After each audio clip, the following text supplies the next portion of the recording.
it looks on the computer. Am I actually live? Oh no. I hope I'm not live. Oh no, I'm live. Why did it do this? Ah, gosh. I didn't mean to go live. Alright, well, hello everyone. I didn't mean to go live. It just sort of happened. Usually YouTube will give you an option when you're testing things if you want to go live, and well, I guess there's no turning back now, is there, huh? Alright. Well, the good news is I am mostly prepared for this. I kind of was expecting to have like 10 more minutes to prepare as I set the time to 5:20. But here we are. And that's kind of the situation. We're live now. I'm gonna go ahead and tweet this because I'll reiterate once again. I just didn't think it would start up this soon. Okay, here we go. Live now. Put the little link in. You can follow at Joe Barnard if you want. And how's everyone doing? There's a little bit of a delay. This is what I was looking to test. I suppose, here's what happens. I was trying to stream and just get a test stream going so that I could see how bad the delay was. Because if you look, let me look on here. Stream going so that I could see how bad the delay was. Because if you look, you know, it's not that bad. There's a little bit of a delay that I was trying to fix, but it's too late. I've gone live and there's no turning back. So, hi everyone, we're here today to build the ground station computer for Ava. Ava is going to fly pretty soon, and I am pretty stoked to do that. But before we fly it, we need a computer on the ground to listen to what Ava has to say. To be a good listener. Everyone knows the importance of being a good listener, and we need to build one of those today. All right. Here we go. All right. By the way, always be plugging. Thank you. So if everyone can put a big thank you, Jared, in the chat. Jared Base is pretty much single-handedly responsible for making me do merch. We only have shirts right now, and they're only black or white. The black ones look great. Also, the white ones look great. They've got this awesome BPS logo on the back, and it's pretty sweet. We're not totally sure if you will get a shipping confirmation yet. Once again, this is a thing that we probably should have tested more before we went live, but screw it. All right, let's get started. It shouldn't be a super long stream today. We don't have a ton of stuff to do. In fact, I'm just going to build 2 of these computers for redundancy and because I have the parts. What was I going to say? Well, it has eluded me now. See, even I should have moved the crop for this camera. Okay, hold on. Let me move the crop here. What was the thing? Hold on. Does everyone remember? Oh, wait, I can just do this. Never mind. Thank you, Martian Lemon, for the tea. Actually, we should probably go get some tea. No, we have to start now. Ladies and gentlemen, I would like to begin today's somewhat unplanned stream with a moment of silence. And I end up talking about this during most streams. It's a very serious thing, but 3 years ago, a number of murders were committed. And I'm not sure I'll ever be absolved of that guilt. Those who were here during the last stream will remember that in an effort to make sure I fulfilled the orders for the initial Signal Alpha kits, it was necessary that I buy and then murder a bunch of Teensy 3.2s.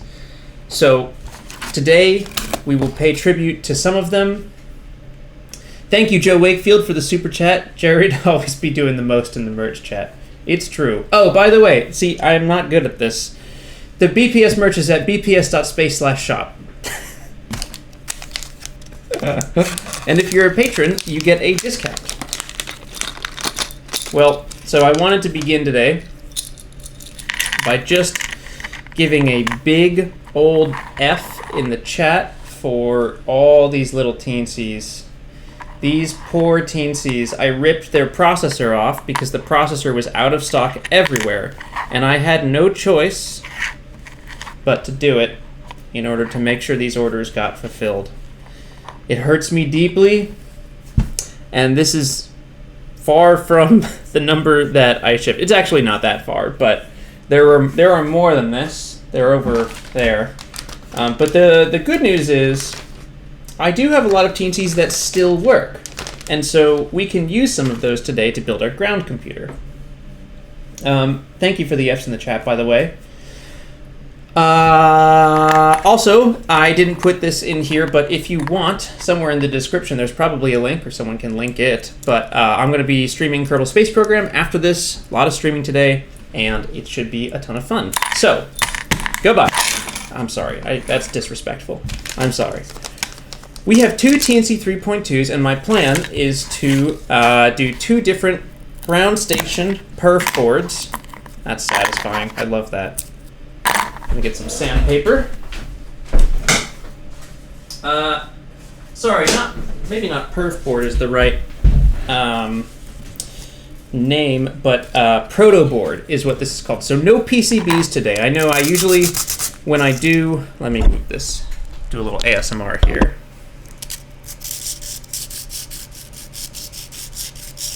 How's that? Is that a good or bad ASMR?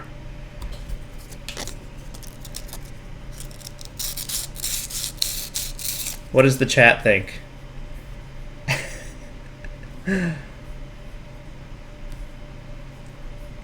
That's enough. Oof. Okay. People do not. That sounds awful. No one is into. I'm sorry.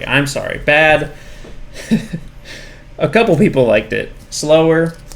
All right. Well, we're not gonna do no more of that. These are not PCBs. I know I usually do work with PCBs, but you have to weigh the input-output cost of this type of thing. This board is dead simple. In fact, if you watch to the end of the stream, I feel like a non-zero number of you will be like, really? That's it? That's all you did? I think there might be like 4 wires per board, because it gets all its power from the computer when you plug it into the USB, and this just acts as a bridge between a Teensy, sorry, this is a dead one, between a Teensy and some of these beautiful little XP radios. I love them so much. Actually, well, look, there are pros and cons to the XPs. They're 900 megahertz. The stated range by XP is 28 miles. I kind of think we can get more than that if you get like a really nice directional antenna on the ground. I don't think we're going to be testing that range anytime soon, but yeah, they're great little radios, and I spent all of earlier today linking them up and getting them to talk to each other, so that at the end of the stream we can do a demo, and you can see that Ava actually does spit out telemetry for us to parse and then put into some type of ground station. So for those who have seen the Sprite computer or Sprite ground station stuff, that's exactly what we're going to be doing with Sprint. So in each flight, we will have all of the telemetry live on the ground. For the first streams and for the first tests of this ground telemetry system, it will not be publicly live. It will be live for BPS patrons. And then when we go into some of the more ambitious tests, like the 1 kilometer shot and stuff like that, when we go into some of those ambitious ones, those I think will be live on the BPS channel, and we'll make kind of a big hoot about it. It should be pretty fun, and you'll get to see live whether the rocket shreds or whether it makes it safely to 1 kilometer, and ideally makes it safely back. I missed some super chats. Thank you, Chris. Chris says, love the channel. Talk a little later about some of the different processors you've used in the other computers, I think. Big F for the boards. Indeed, big F, Chris. You know what? Would anyone mind if I just talked about the processors now? I am no fan of t-shirts, but that RGB BPS light needs to be a thing. Oh man, is Moonman in here? If Moonman's in here, you can talk to him about the BPS light, although I don't think it would be as cheap as a t-shirt. And also, the t-shirts are fine. You don't have to buy one. We're gonna do mugs, remove before flight tags, all the stuff. Hi Cameron, thank you for the super chat. Thank you also to Michael. Hi Charlie. Charlie's in the chat. All right. Someone wanted me to talk about processors, and let's all collectively go over to BPS.space/avionics. You know what is an easier way to do this is if I just do it here, and we don't need the overhead. Avionics. And then we can all just take a little walk down memory lane, and oh boy, okay, hold on. How about this? All right, so someone wanted me to talk about processors, and I will do that right now. If I can get it just a little bit smaller to fit on the screen. Fetch 1 was the first flight computer. Processor is in Atmega 32U. It's like the regular Arduino processor, although it's actually no. The Uno is 328, but it's really similar specs. It's low power. What is it, like 16 megahertz or something, and 32K of RAM or storage. It's pretty small. It worked on Scout V0.1, which is the Scout V0.1 through Scout 0.6 maybe, or 7. It got switched to an Arduino Mega at one point, and the Mega makes literally no difference in processing speed. It's just more GPIO. Fetch 2, this monstrosity, actually had a lot of successful flights. Almost every successful flight from Echo was this computer. This is kind of what this today will end up looking like, but a lot less nasty and disgusting and terrible and horrible. What is it? LSMDSO as the IMU. It had a relay on board. Don't do that. Actually, 2 relays on the back here, so 3 total. Teensy 3.2 was the processor. Then relay, I used Teensy 3.2 is awesome. Total, way more power than you need for model rockets already. But I just liked that I could, so I went to the 3.6 or 3.5 here. I don't remember which one this is. They're functionally the same processor, though, and the same processing power. So fried this one real good before it could fly, even though I got the wires all pretty in the back. Then I did Zener, same processor. It flew once on relay F3 and then garbage. This is a 3.2 processor, Teensy 3.2, so that's the same thing we're working with today. Same thing that powers Ava. It's genuinely all you need for a flight computer, and a little bit more. But yeah, so it's the Mark 20 DX256. Lots of processing power, a lot of GPIO. It's great. Same thing on this, same thing on Signal 1.4, same thing on Signal Alpha. Rip in peace all of these teensies from this computer. Signal R2, ATSAM-D21, another awesome processor. That's what Signal uses, and that is what the outboard processors on Ava are. So you have a Mark 20 DX256 in the center and ATSAM-D21 on the sides. So that's the navigation and telemetry subcomputer. Same thing on Signal R2. And same thing on relay, same thing on ARC, same thing on the Impulse launch computer, same thing. It's basically this. All of the stuff I do today is either the ATSAM-D21 or the Mark 20 DX256. And there you go. There's your little processor roundup. How about that? Not too bad. All right, what did I miss? Not too much. Well, kind of a lot. Which one had Cat 5? Oh, Andy, why? You didn't have to ask that, but you did, and now I am forced to answer it. So up here is Zener and Relay both had Cat 5, or I think Cat 5e ports. to connect with the rest of the rocket. Zener had a launch pad Cat5 port and a TVC Cat5 port. Relay had one that went up to the barometer, down to the TVC servos, and out to the launch pad. That's why it says LP. Don't use Ethernet cable on your rocket. Let me do this real quick. Let me come on in close. How do I zoom in? Live streams with Joey B. Let me get as close as I can. Look at me in the eyeball. Don't use Ethernet cable on your rocket. Well, you can, but like that, not like that. Okay, hold on. Now I gotta make this the regular size again. Boy, this is some kind of live stream, man. There we go. Perfect. All right. That's about enough for now. Thank you so much, Chris, for sending us down that rabbit hole. I don't think you really meant to, but I hope that was what you were looking for. And thank you, Chris, again. Great processor talk. Thanks a bunch. Really helps. Yeah, you got it. So the ATSAM D21 and Mark 20 DX256. Look, you can even see it on this right here. Mark 20 DX256. Both great processors, plenty of power, pretty much all you need for this kind of thing.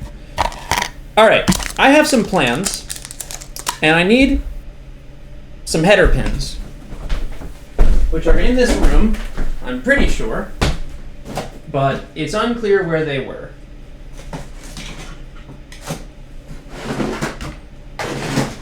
Okay, so maybe they're over here.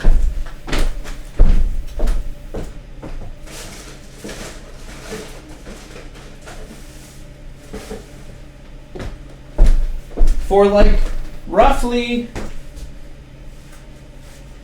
18 reasons, I really need to organize this room. And yet, it remains a mess. And I moved here like 2 months ago. It should not be this bad. No, wait, no, like 6 months ago. Time is an illusion.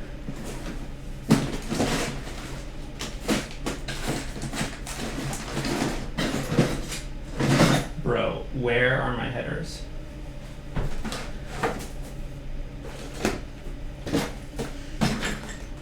Don't you love tuning into Joey B looks for things in his place? Where are the... Oh, jeez. Where are the headers?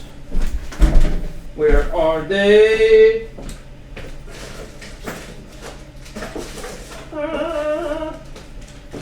Here's the Cat5 ports. We can't use those today, but there they are. We can't use those ever, TBH.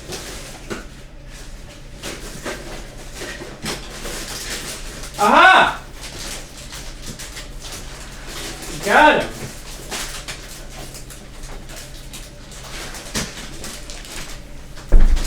I think this will work. All right.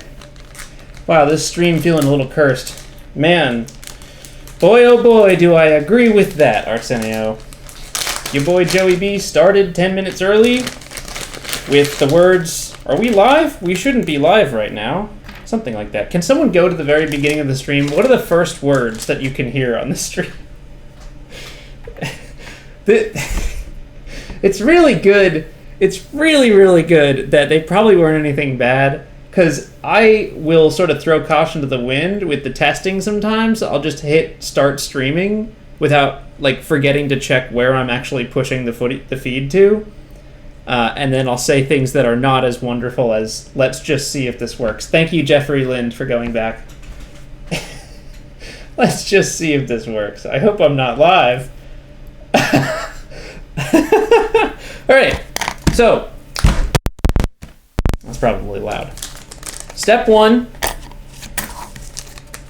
is to put the header pins on the Teensys. And we're going to put all of them on there, except for the inner ones, because I never really need those. These little boards have to do basically nothing. All they do is they take the serial from the XBs. They take like the serial signal from the XBs and they take it in. Oh boy. That's CAN. Here we go.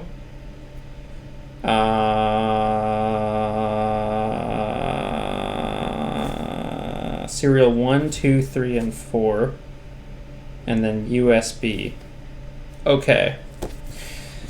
So in the Teensy document, welcome to Teensy 3.2, we have 3 different serial ports, serial 1, 2, and 3. And this means we can create little UARTs like devices all on separate serial buses. And this is great. You know why this is great? Because serial sucks. Serial is not good. Like, it's okay, but it does. You know what we need? This stream is already cursed, so let's do this. Zoom! I'm going to make a new scene in OBS called Zoom. Sorry. And Zoom is just going to be a real big close-up of my face. Here we go. Yes. Can I get a yes, chef? Every now and then, I kind of have a hope that like someday I'll get to work with like a real company, and it's nonsense like this that makes that a question in my mind. We need a zoom cam so I can emphasize what I'm trying to say. All right, you have multiple serial ports that you can use on this device. Right, serial 1, 2, 3, and you can see them here. So we have RX1, right? RX1, TX1, that's serial RX1, serial TX1, because it's the same color. RX2, TX2, and RX3, TX3. So we're just going to use serial 1, and I'm like 90% sure this works. If you just write serial in the software on a Teensy, if you only write to serial, that's chill and totally fine. It will just come out of the USB port. That's serial 0 or serial USB. And then serial 1 only comes out of these pins. I'm like 90% sure. Can someone fact check me on that? I've done it before with the Teensy. I'm just going to do it. And if you think I'm going to do it wrong, you should yell real loud in the chat. Peregrine Developments. Oh boy, Joey B 2020. All right, so I'm gonna break off little bits of header pins and we're gonna put them on the Teensy here. I love working with boards like this. I do PCBs a lot because it's really cool and looks really nice, but it takes like at least a week of time before you can get whatever your design is to work. And I had what I wanted to do for this in my head like 2 hours before the stream started. I was like, okay, cool, what do we need on the ground? We need a Teensy and an XB. That's literally it. That's it. Please don't commit murder today. Edison, I will not commit murder today. I cannot promise you tomorrow or the next day, but I won't do it today. Oof. That could be interpreted the wrong way. This is, for legal reasons, that's a joke. I won't ever commit murder. All right. Oh,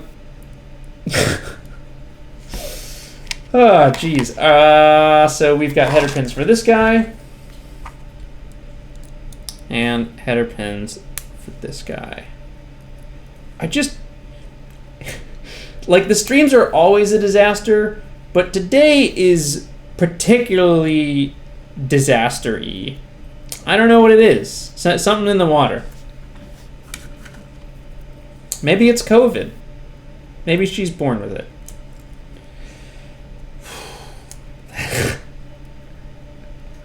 This is not good.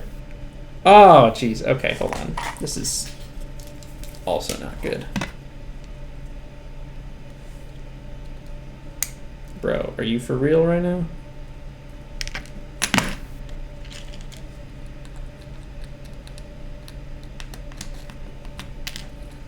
Okay, I need this.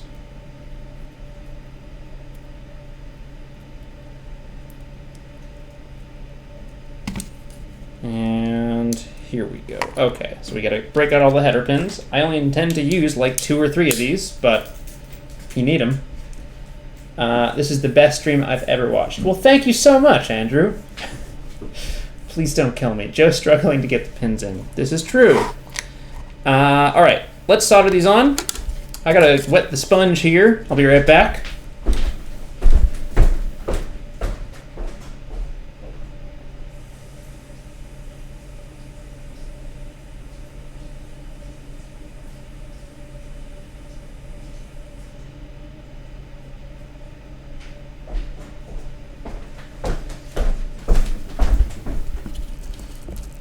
Okay.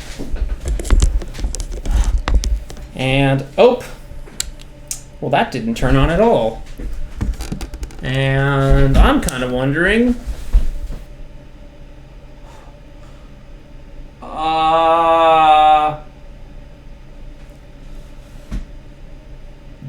is it?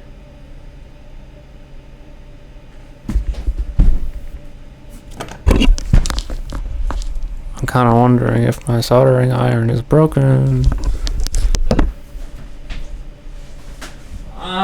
It's plugged in.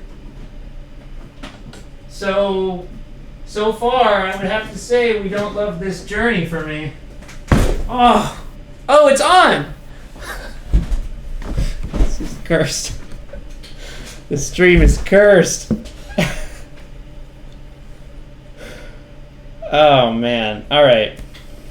Didn't pay the electric bill. I pay my bills. Actually, I do need to pay my water bill.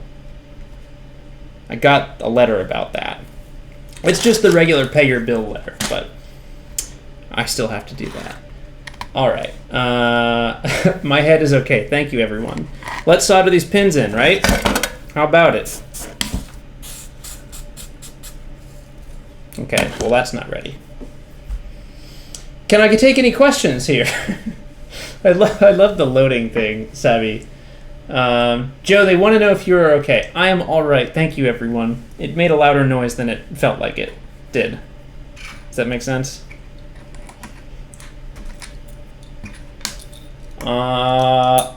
Yeah, let's get the electric ran slow up the wire today.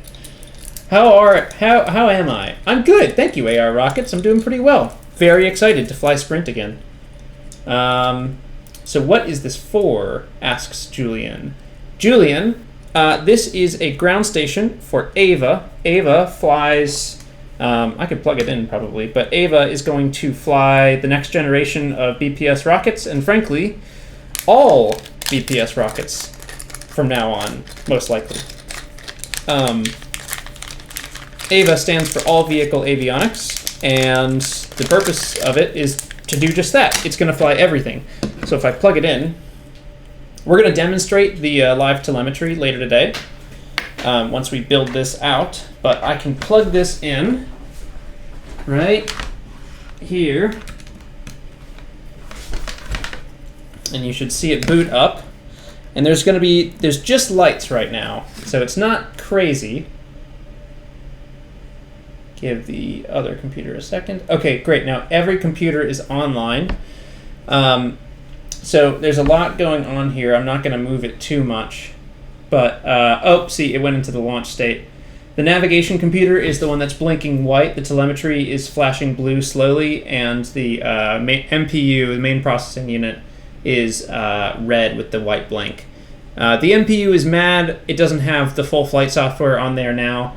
The navigation computer is pretty much done. I did a lot of navigation testing this week, and the flight software, like the actual state shifting and all of that, can pretty much be ripped from Signal. So that's real easy to do, and I do expect that we should be able to fly again next Friday, not this Friday.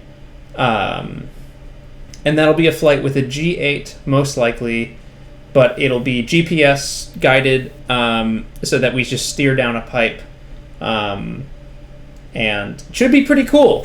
If you want to watch, patreon.com/joeybdoesrockets.com/gov is the website to go to. All right, time. Let's solder this boy, and Oh no. This is cursed. Well, my light fell off of the thing. I swear I'm not drunk. Like, I just don't know what happened. This stream is cursed.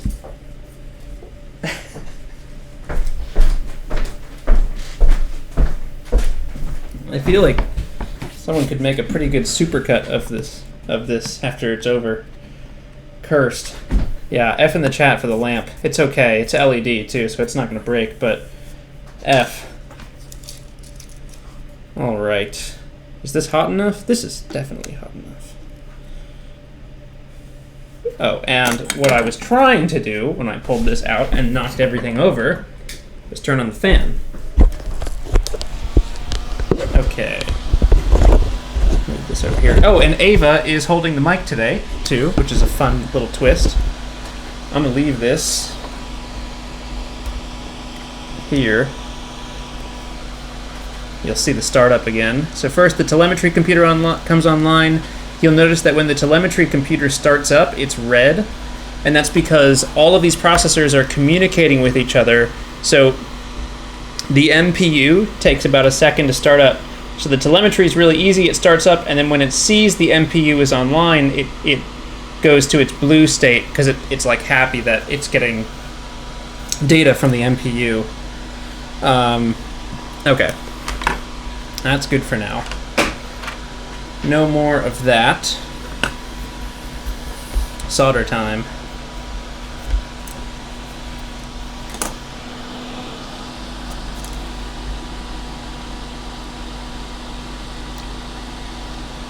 Oh, I'm not on the right camera. Yeah, so super simple. We are just gonna solder this in. Why can I not zoom in more? What is the deal here? I should be able to zoom in. 30p. Oh, is it that we're not MP4? I think that's maybe what it is. 30p, 16M. Why can't I zoom in? Can I do 4K? Okay, well, I don't understand why I can't zoom in more. Usually I can. Oh, wait. Hold on. This is... I am confusion, because I should be able to zoom in further than this. If I do record setting...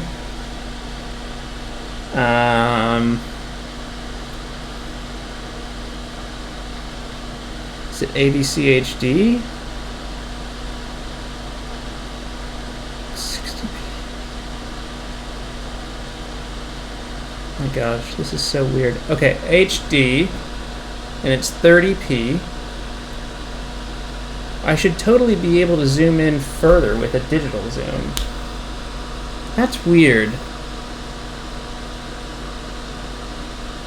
Yeah, that's odd. Well, it doesn't matter. The zoom is fine. Okay. We have to solder this stuff. So this looks pretty straight. TBH, I'm not going to move it.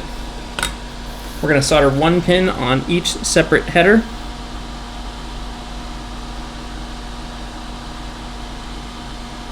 Like that, like that.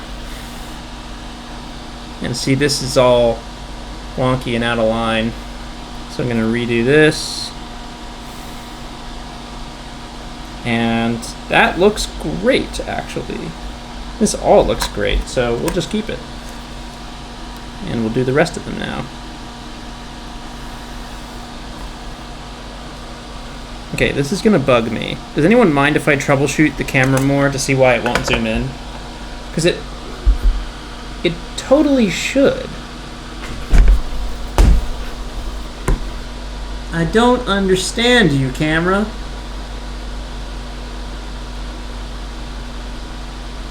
Your screen is upside down and you make me sad.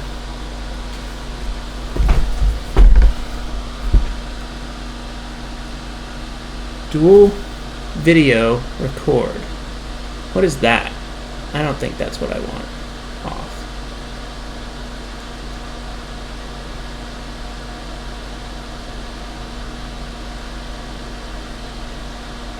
Focus area.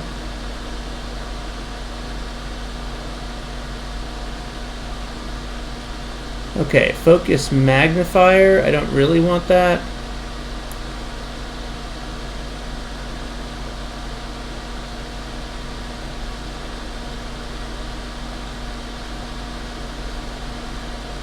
Oh, why is the zoom setting limited? Okay, here we go. It's optical zoom only. But why? Why is it optical zoom only? Someone says power cycle, and I'm kind of inclined to believe them. So let's try it. We're gonna go dark for a second. Alright. Power cycle. Here we go. Hey! That totally did it! Power cycle. Always the right call. Okay. Focus. There we go. Yeah, that was a good suggestion. All right. Oh no, it stopped! Buddy!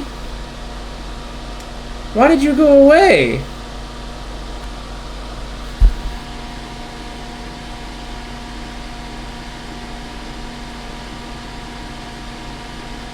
I am Confucian. Alright, screw it. Y'all are just gonna have to be okay with this.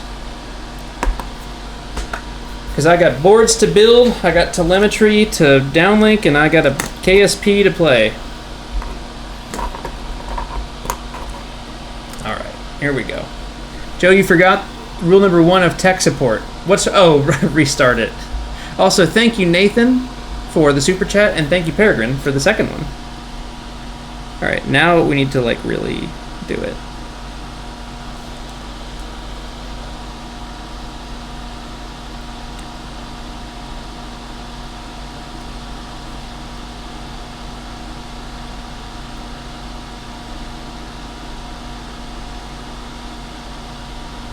So we're just soldering the Teensy.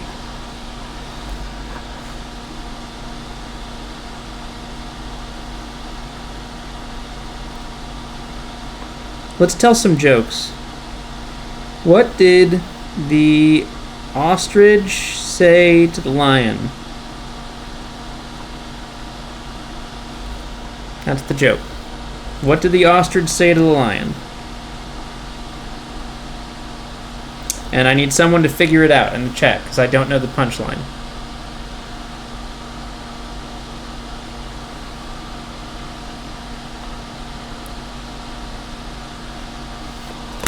Okay.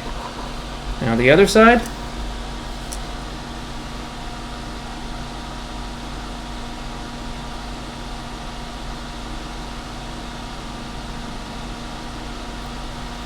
Need to tin the tip a little better. Don't eat me. Don't eat me. Jay Hines. Carol Baskin. I did, okay, so I did watch Tiger King. I hadn't done it for a while because I was like busy, and then I kind of was like, I don't think I'll like it. That show is incredible. It's crazy. Like, here's what's amazing about it. Obviously the characters are like a big hoot and a half, and it's like, oh my gosh, everyone's crazy, and like it's kind of a fun story to follow. And then you get sucked in. And then you're at like the second to last episode, and it's just, they're just talking about all this drama with him going to jail. And then in the last episode, near the end, they bring you back out of it, and they're like through the whole show, this is why I like it so much. Through the whole show, they reel you in with the drama, and then at the end of it, they're like, and literally like nothing, no tigers or no like big cats benefited from this. And you're like, oh my god, I totally forgot. This is a show, like that's what this show is about, is like who's doing the right thing with these animals that, like, you know, you want to be kind to them, and they're like kind of endangered, and so like that's where the show starts, and we're all kind of on board with that. It's like, yeah man, like save the tigers, and then they drag you into the drama just like the characters got dragged into the drama, and you come out of it like, oh my god, like we totally lost sight of it. And I love it. It's just so cool. And again, like, the story is just crazy too. So if you just want like crazy television.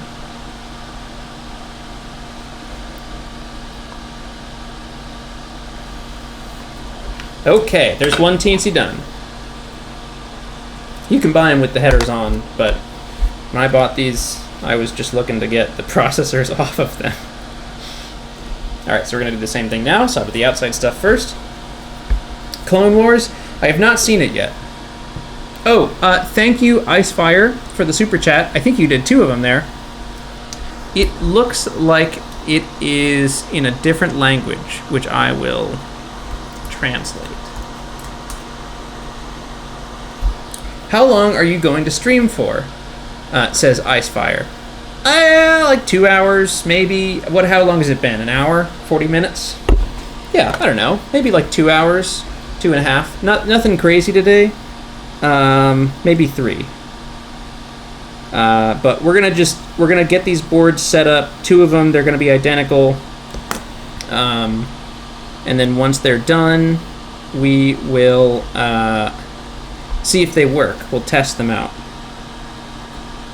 And then if they work well, awesome.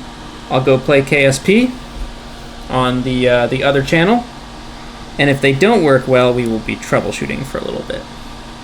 I would be very surprised if they didn't work well. Feels like out of all the things I build, this has the highest chance of success.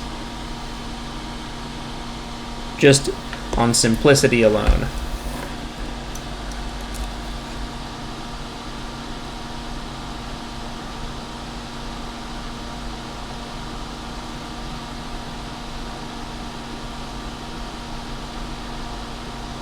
There we go.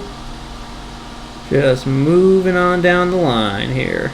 Trying to keep these joints nice and shiny. Making sure we heat everything up. And not using too much solder.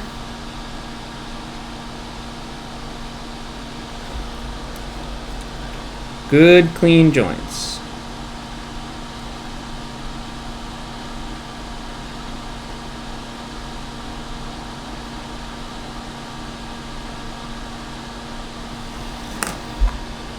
Nice. Alright, that's good. We'll do the other side now. Ouch. Don't get burned.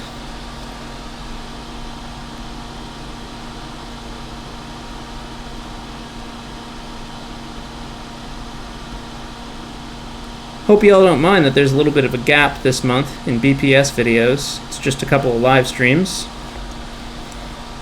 But your boy Joey B is not always trying to just do the content game. There's a lot to be learned from Ava, and a lot of it is really boring at the start, so hope you don't mind.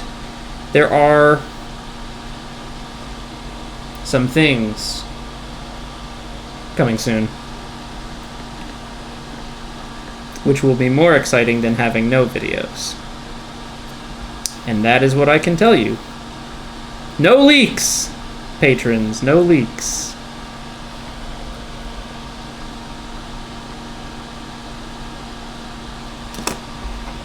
Okay, that's good. We'll do this now. Sup, Moon Man? Hey, Xander, first of all, congratulations again. But second of all, someone was interested in purchasing a BPS sign. And I told them it would probably be more expensive than a t-shirt. And they should get in touch with you. Leaks. There are currently 11 people waiting in the KSP stream instead of watching this, says Andrew. Andrew, can someone go tell the people in the KSP stream that this is where we're starting? Maybe they don't want this. Maybe they just want KSP. And to that I say, understandable. Okay, these are done. Now, let's talk layout. When you do a PCB, you have your board layout. When you don't do a PCB, you still have a board layout to consider. So with these little proto boards, my plan is to do the following. This is still hot. This one's nice and cold. I am going to take this Teensy, and it's perfectly fit for this board. I mean, look at this. It's like the exact right number of holes. The Teensy is going to go here, and the XB, which is the radio, is going to go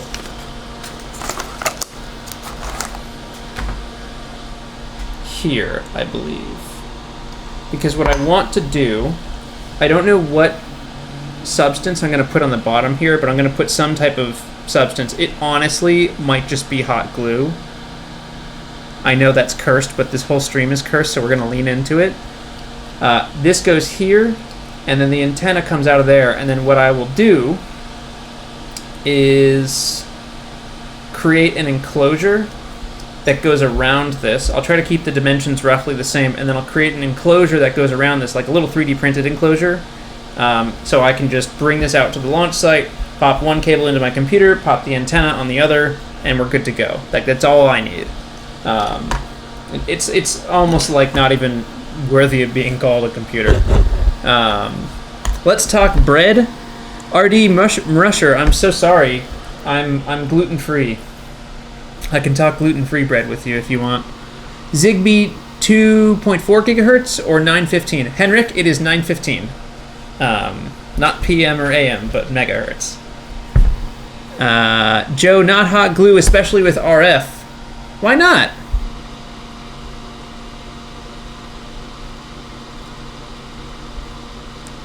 Is it that bad? Oh, Parker's in here too. Hey, Parker. Arsenio. Braden. Michael. There's a lot of people in here today.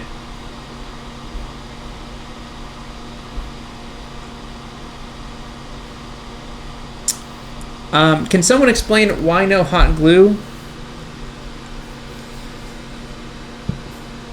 I understand hot glue is cursed. Hot glue tin free. Computer. RF good.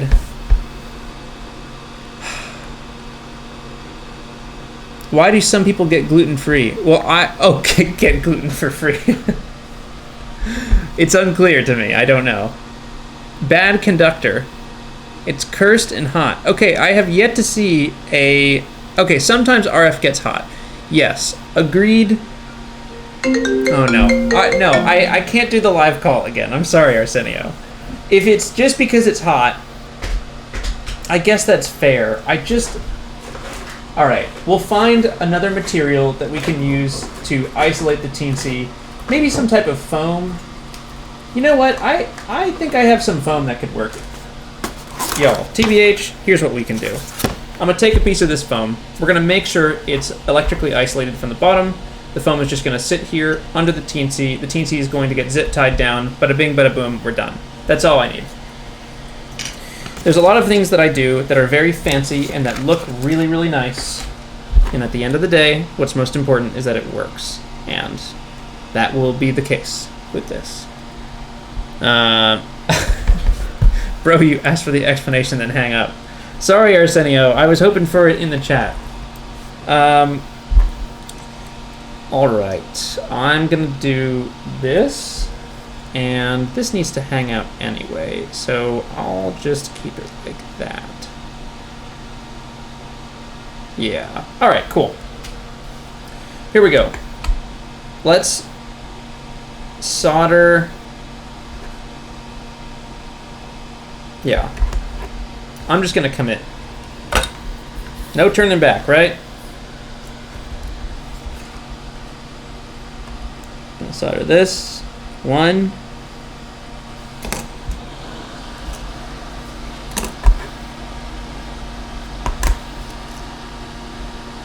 2.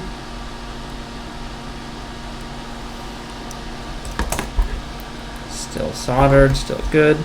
3. That was too much solder. And 4.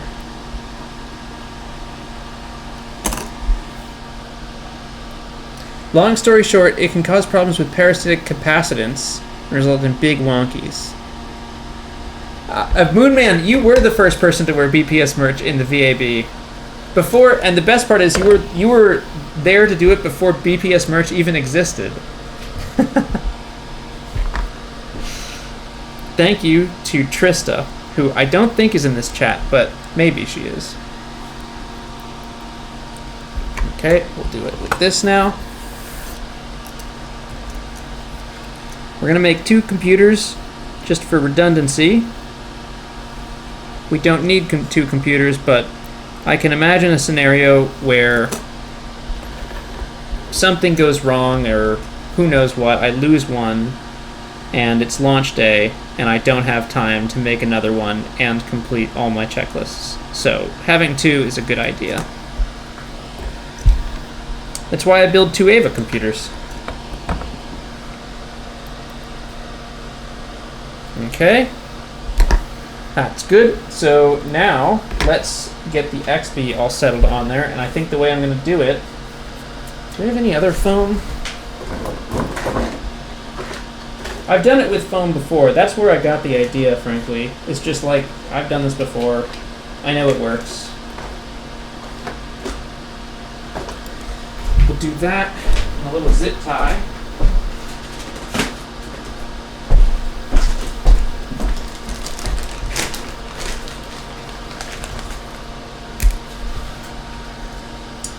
Okay, so A1 is going to go on here.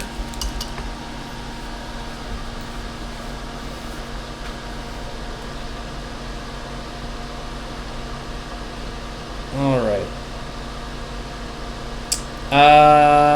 Okay. Here we go. Put this here. And now, let's cut this foam. And I'm just going to kind of cut the rough shape.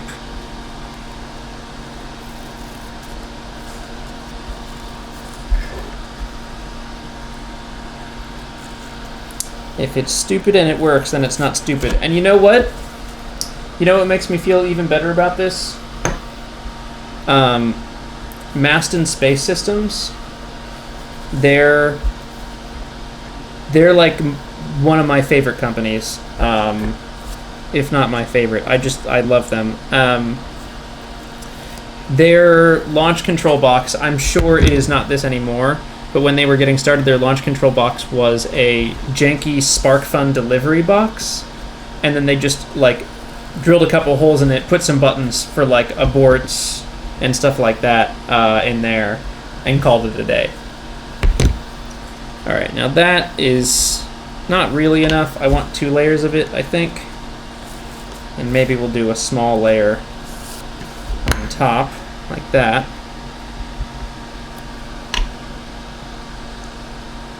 Yeah, something like that. And then I'll zip tie that down. It'll sort of be floating like that, and we'll be good to go. I'm comfortable with this. Okay, so now the only thing that I want to do to change this is first we need to solder on the wires. I think I'm just going to take them from this. RF frequency in that foam. No. You guys, the antenna is here. I really don't think it's that big of a problem. The chat loves to mess with me, but I'm gonna do this, and if it doesn't work, you can have your win, but I really don't think it's that big of a problem.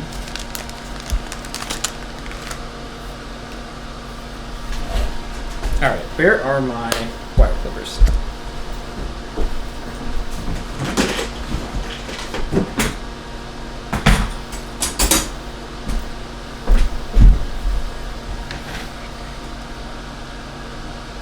Is it conductive? Oh, I don't have a voltmeter with me, do I?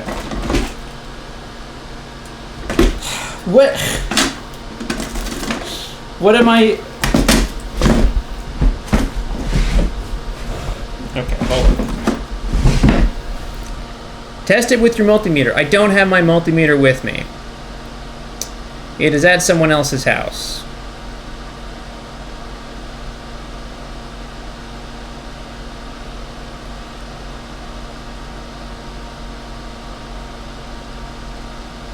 How is the liquid fueled engine going?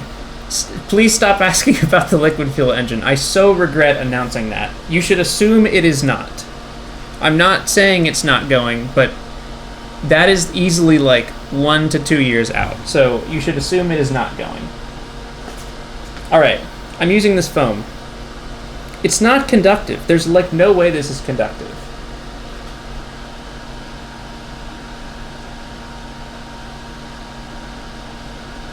Here's what we'll do. You know what we'll do? I'll sacrifice a Teensy. I've already done it enough. Here we go. Here's a Teensy. It blinks. When I put it in this foam, nothing changes. It doesn't short out. It doesn't do anything bad. I can mash the foam all I want. Sorry, I reset the Teensy. I can mash the foam, I can jam it into the back. It does not matter, the LED still blinks. It's not conductive foam. All right, I don't want to hear any more about it.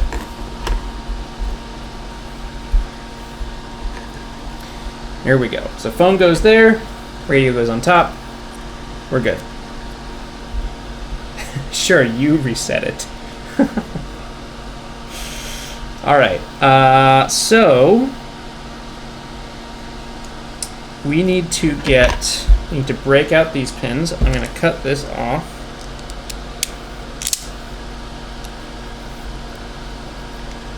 Everyone ganks until the phone starts conducting. Joe, your curtains are on fire. No, they're not. No, they're not.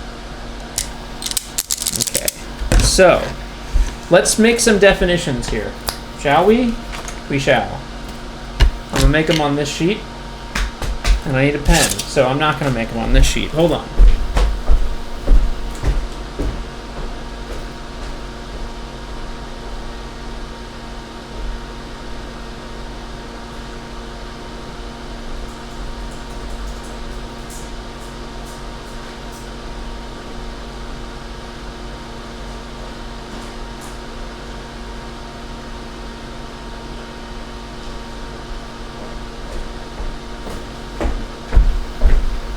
Okay. I missed hot glue dielectric coefficient gets wonky at RF. And hello. Hi, Anchovy Knowledge. Thanks for joining. What we're going to do is just notate what I want to do with these cables. Red is 3.3 volts, right? Black is ground. This is easy. Black. Oh, no, black is not going to be ground. White is ground. What I want to do is line it up with the Teensy. No, I want to line it up with Ava. I think that's what's important to me. Red is 3.3 volts. TXR, it's ground. Okay, black, yellow, white. Okay, so white is GND. And then TXRX, but here is my question. TXRX. Yeah. Okay.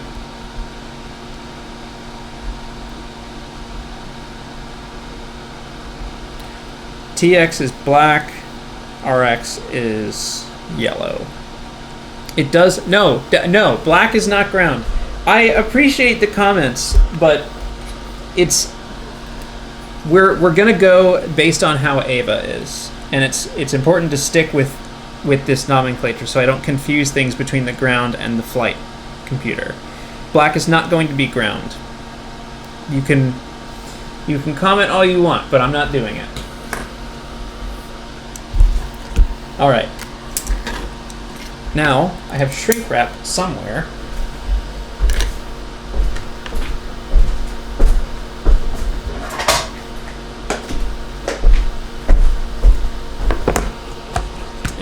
shrink wrap all these little guys. I think blue, probably just blue.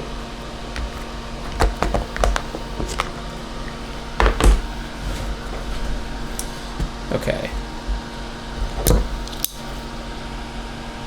Do 2. Oh, you know what? On this board, we might not need any shrink wrap on this board. Let's just start soldering.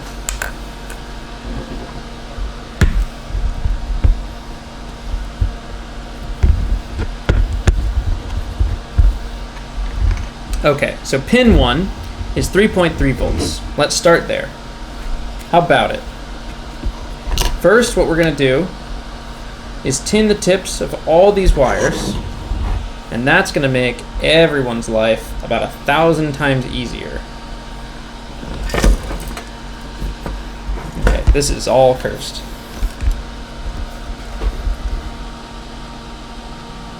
Here we go. 1, 2, 3, 4.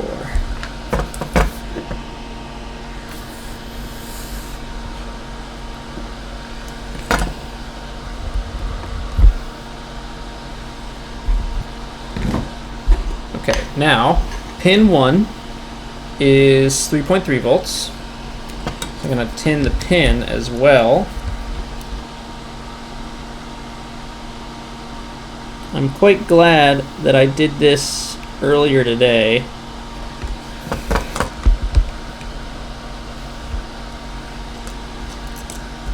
Alright, here we go. So we've got 1.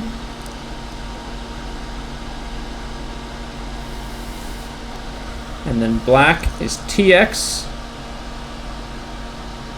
And TX goes into digital in. You know what? This might totally work. Hold on. Let's be pin out.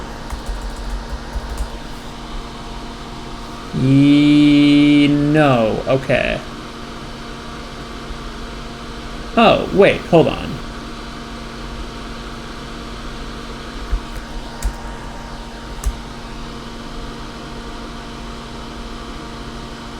TX goes to in. Yeah. Okay. No, this totally makes sense. Right, so black does go to pin 2, which is the digital in on the Teensy.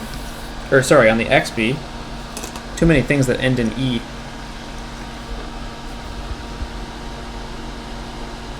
Here we go. There's black.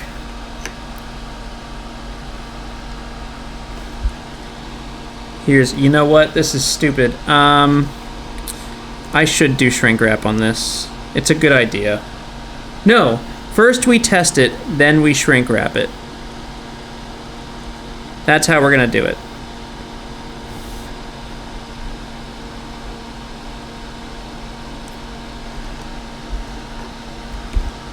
Okay, then yellow is on RX.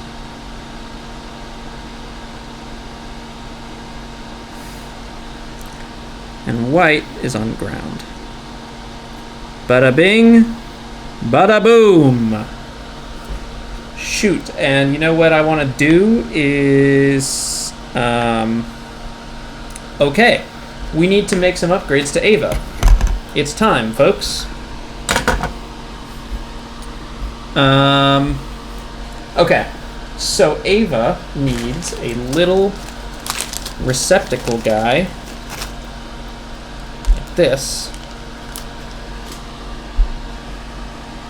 and we need this.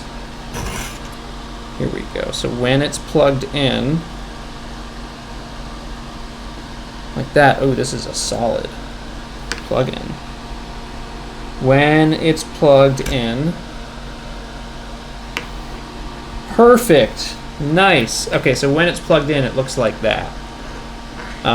And that corresponds. So red is 3.3, black is TX, yellow is RX, white is G.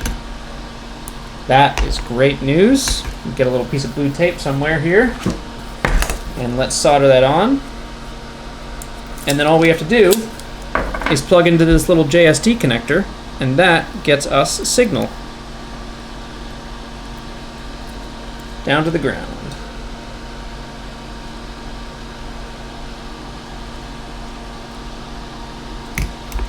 Okay, so first, we'll solder this on. These are tiny little holes here.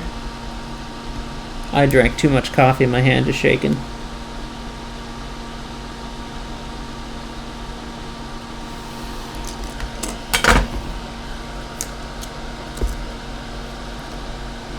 And then once again, yeah, if it plugs in the right way, it plugs in like that. Perfect. I'm just going to rearrange this real quick. Okay, that is great. Looks real clean too. So now let's solder the rest of them.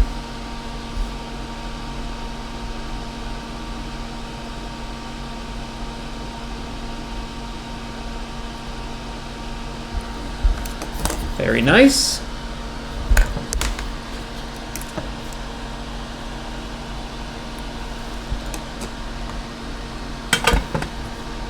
Okay, so now we have telemetry capability from Ava, and we just need to get A2. This is XB A2, so this is the one that I linked earlier today. I linked these two XBs together. And so A2 can talk to A1, A1 can talk to A2. And now what I'll do is get another one of these little cables, clip off the ends, and A2 is what's going to fly on the rocket. We're also not going to shrink wrap this until we can confirm that I have everything correct. So there we go, and then I got to tin the tips of all these.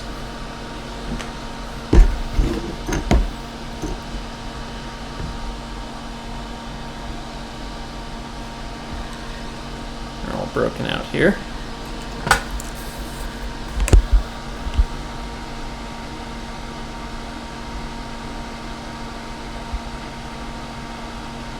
And 4. Okay. And then I have to tin the pins in the XB. And by doing this, I make it really easy to solder things on once it's time. Oh, that is my last piece of solder. I have more, but like that's the last in the roll.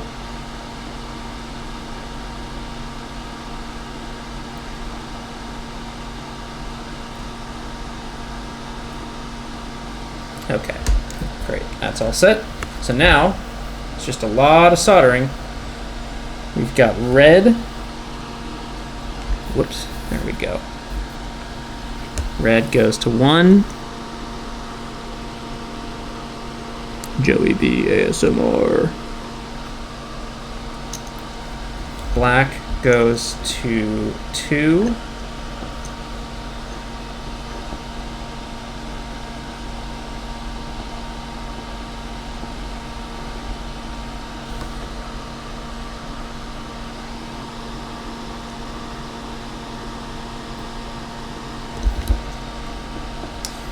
Yellow goes to 3.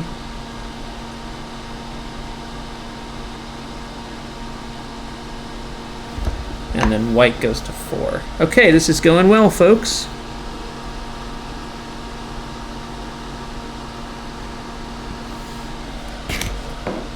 All right, so now we have one more thing to solder. Boy, I need new solder here, don't I? Whoops, sorry, microphone.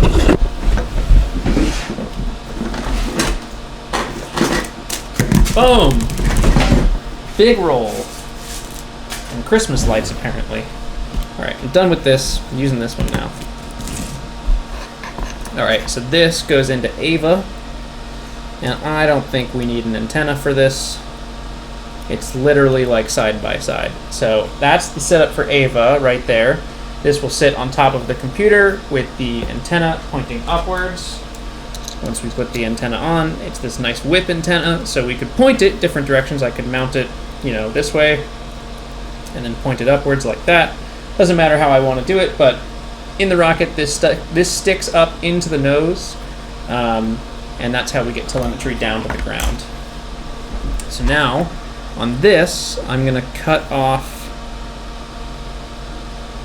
Yeah, I'm just going to cut these off and solder them direct. We really don't need the end here, and then if we need to, I can trim these down, which we will need to, but first what I'd like to do is just get these to the right pins, plug it in, and make sure we have our wires correct. So on the Teensy, where's 3.3 volts? It's right there. 3.3 volts is 1, 2, 3 from that side. So if I turn it over, 3.3 volts is there. I'll mark it with a blob of solder.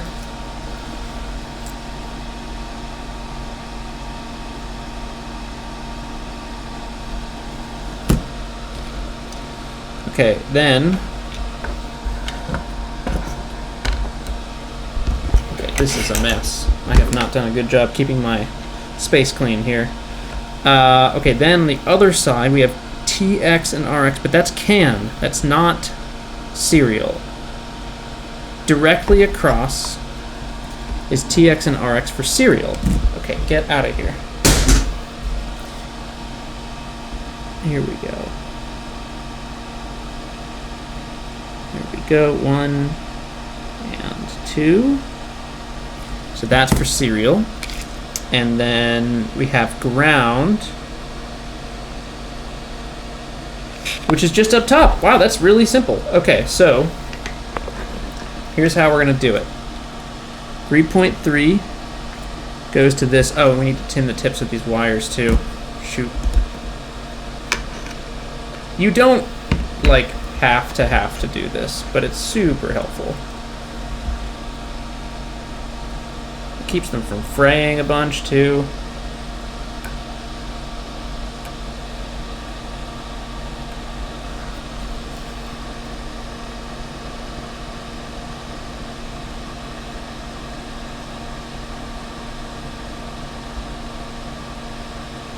Okay, great.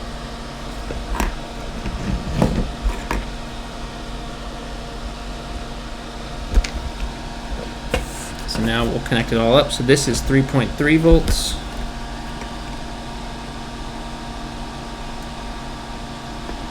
Well, that's soldered well enough for this. Now, how did we do this? Black is TX, right? Yes, so black is TX.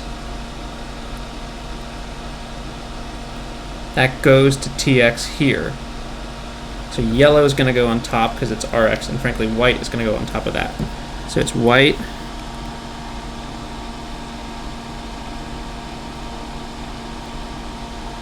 white, yellow,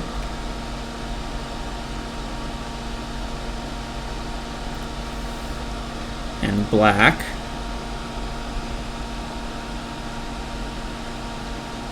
Oh my gosh, this is kind of a nightmare. Here we go. You can sort of see live the pros and cons of doing a PCB as opposed to a protoboard. The pros are obviously I pretty much just finished a computer as long as it works, which we'll check right now. The cons being that, like, you know, I'm not guessing, but the amount of times that I've had to go like, okay, which one is this, which one is that, that could have been done on a data sheet or a printout of my actual schematic that is trusted because a machine made it. Like, it's a lot easier to screw this up, plug it in, and have it make smoke than it is to do it with PCB design. Where's that loud noise coming from? It's not the iron, it is the soldering fan, and I just turned it off, so hopefully that's a little better. Joe, cross RX and TX. No, I'm not going to do that. Well, we'll see if I did. How about that? Excuse me. I need another USB cable, BRB.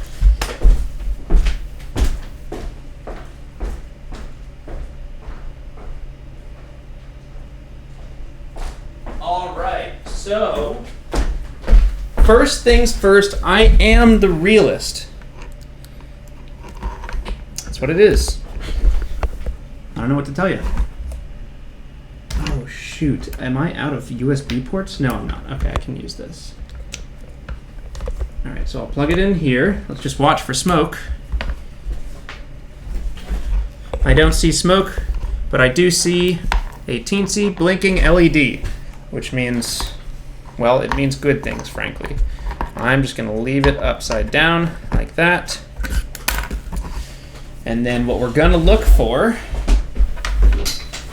okay, what we're going to look for is signal. But first, what we have to do, okay, here we go. I'm going to make this live, and then I'm going to use OBS and go to the computer screen. So I've got my Arduino sketch up here. I'm going to turn the overhead on as well, I think, so you can like see what's happening. If I move it down there and then move this up. Okay, great. So you can see what's happening there. You can see Ava in the foreground. We won't turn it on just yet. The Arduino sketch, what we're going to do is a couple of things. First, we're going to make sure we are on Teensy 3.2. 23040, I think. Ooh, I'm pretty sure that's what it is. You know what we can do is if I can open the monitor and just make sure that's the right. I always forget the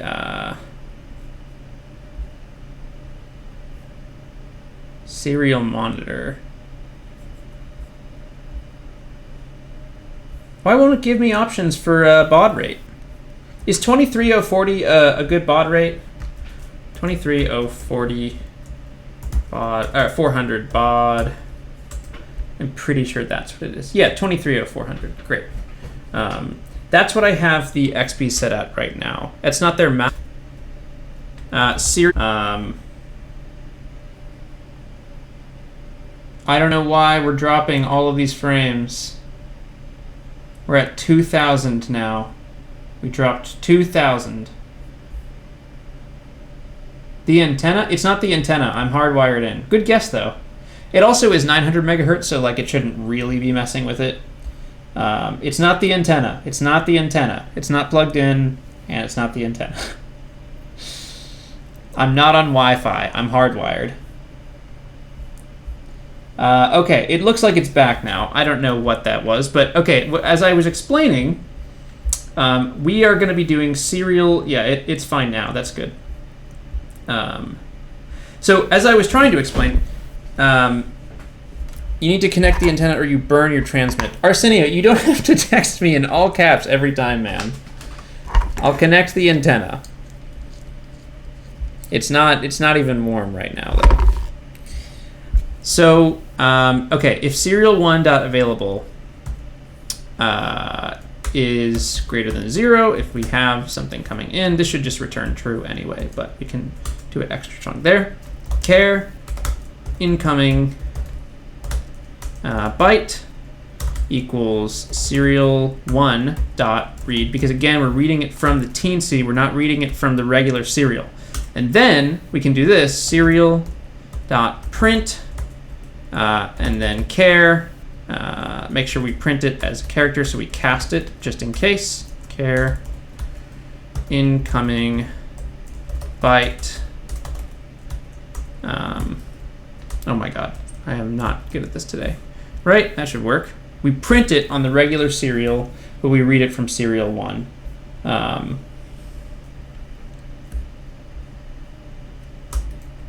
Okay.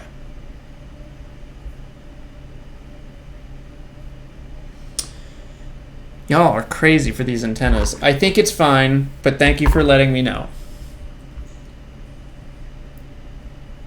All right, let's upload this, and nothing should happen.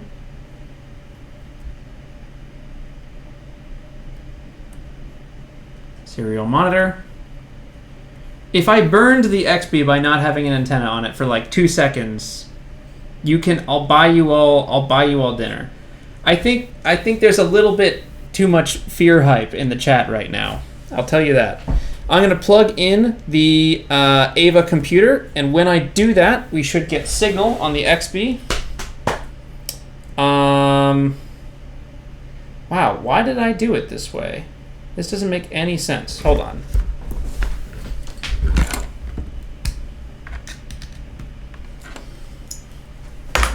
Here we go. So I'm going to plug the XB back in. We might have to reopen the port. We'll see.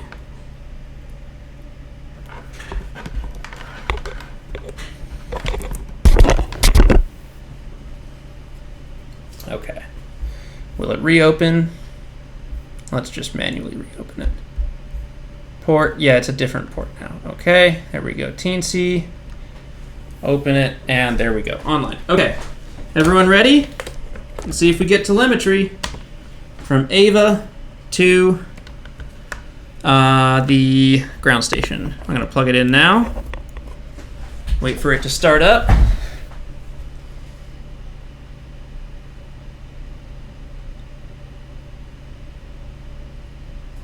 That's not right.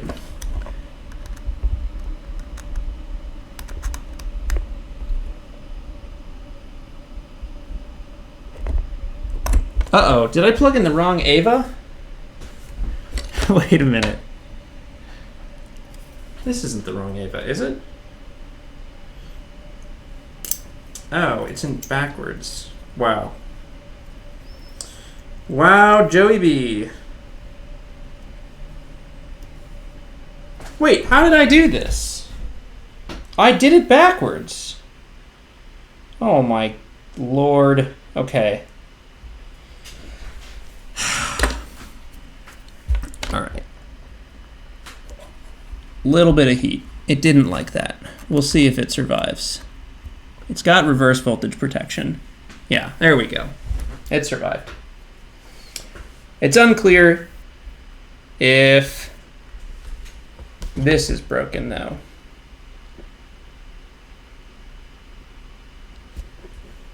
Okay, 3.3 volt RX TX. It's possible the RX and TX were swapped. And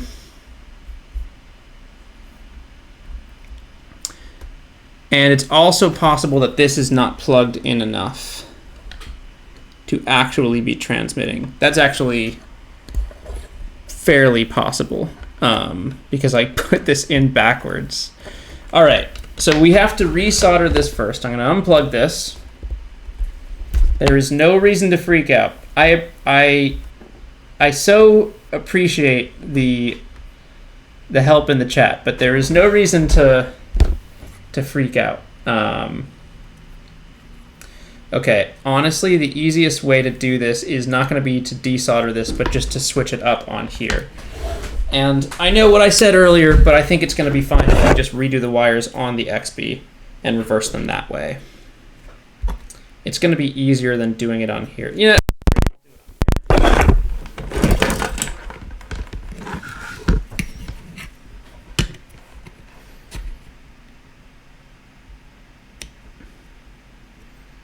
I will heat them up. Oh wait, I have to wait for this to heat up. Joey, give the meals of the night.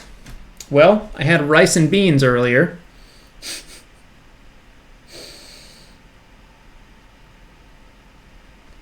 Not plugged in enough because I put this in backwards. I can't believe I did that. I was so careful with it. See, this is it. This is it, folks. This is the real-time benefits and non-benefits of not doing a PCB. It's fast, but you can screw it up real quick.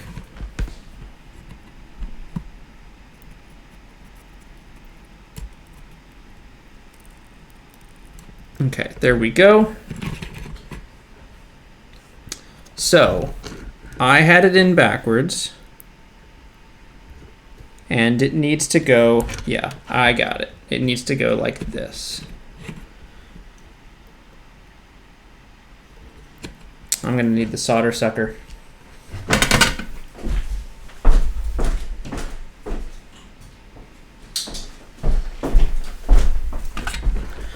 Sorry, Ava.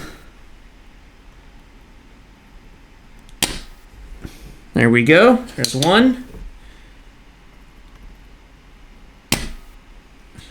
Didn't quite get it.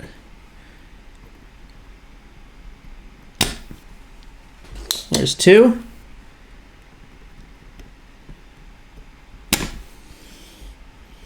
Nope.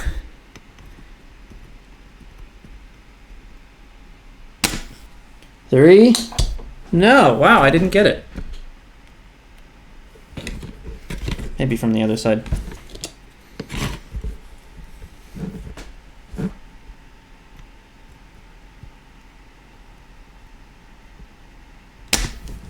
There it is, 3.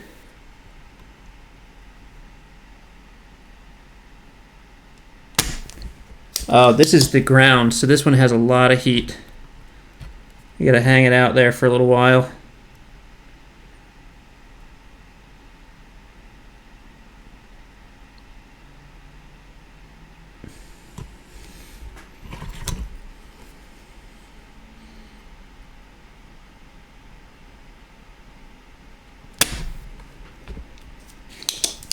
This one is hard to get, man.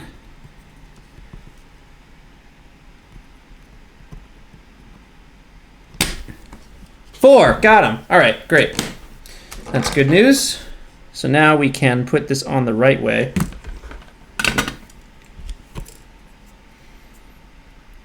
Which is this. So it was a little backwards to me. Right, okay, so I did this the wrong way. Learning in real time with Joey B.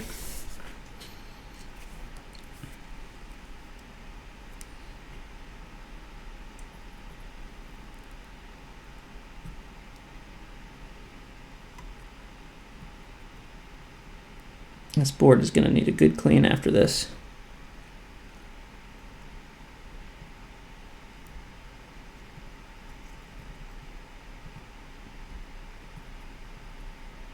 Okay, well, it's soldered.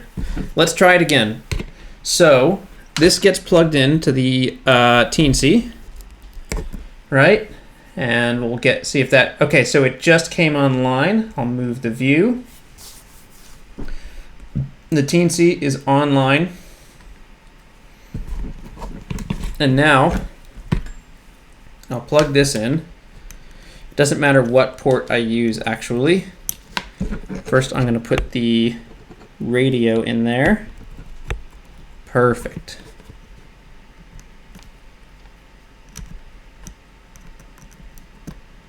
Okay, let's see. Any luck? No luck. Okay. Now, there are like 30 things that could be wrong here. So let's not worry too much yet.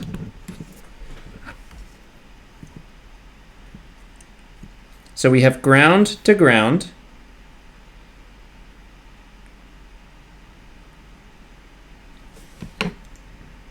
Let's make sure our schematics are all okay, and then we'll retrace our steps.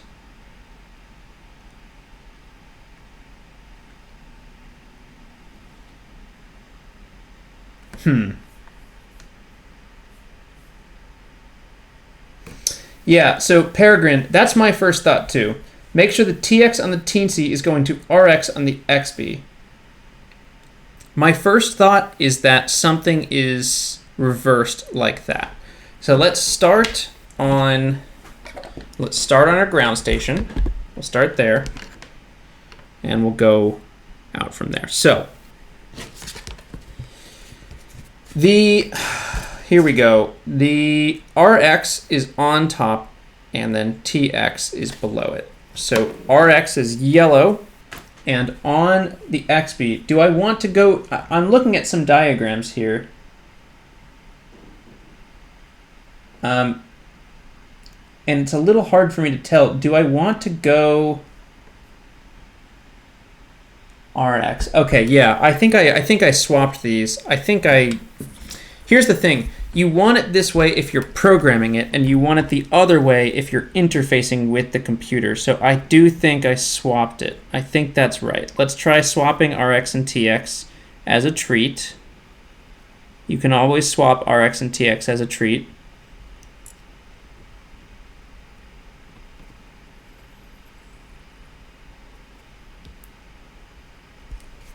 right? And this is why we didn't, well, first of all, oh my God, that was a live board, wasn't it? Well, don't do that. Don't solder a live board. It is still, oh my God. This stream is cursed. You see the question marks? XP is confusion. Ooh, don't do that. Fund to buy Joey B more SMA connectors. Thank you, Charlie. Andy Law, my goodness. Andy. Hold on, this is exactly why I made this. Andy, buddy. Thank you so much. Holy Moses. Hello, Joe. Enjoying... Okay, I gotta get off of this screen. Hello, Joe. Enjoying your soldering, careful, methodical testing process. I think that's a joke. Doubt everything that you think you know and work forwards from that. Andy, thank you so much. That is crazy, man.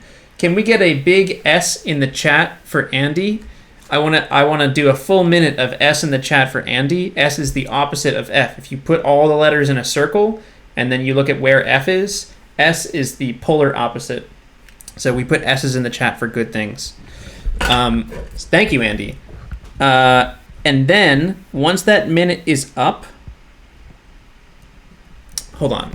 Once that minute is up, alphabet in a circle. Okay.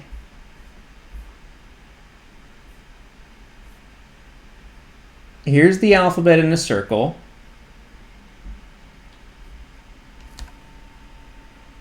Okay, F is right here. S is opposite. So after all of the S's for Andy, what I would like for you to put in the chat is an M, an L, a Y, or a Z. Because we have a medium event. That's what I would like. We have a medium event. And what I don't even remember what the medium event was. The super chat threw me off. The medium event was soldering on a live computer. Don't do that. Oh, jeez. It's not. I have multiples of everything, but God, why? Don't do that. Don't do it.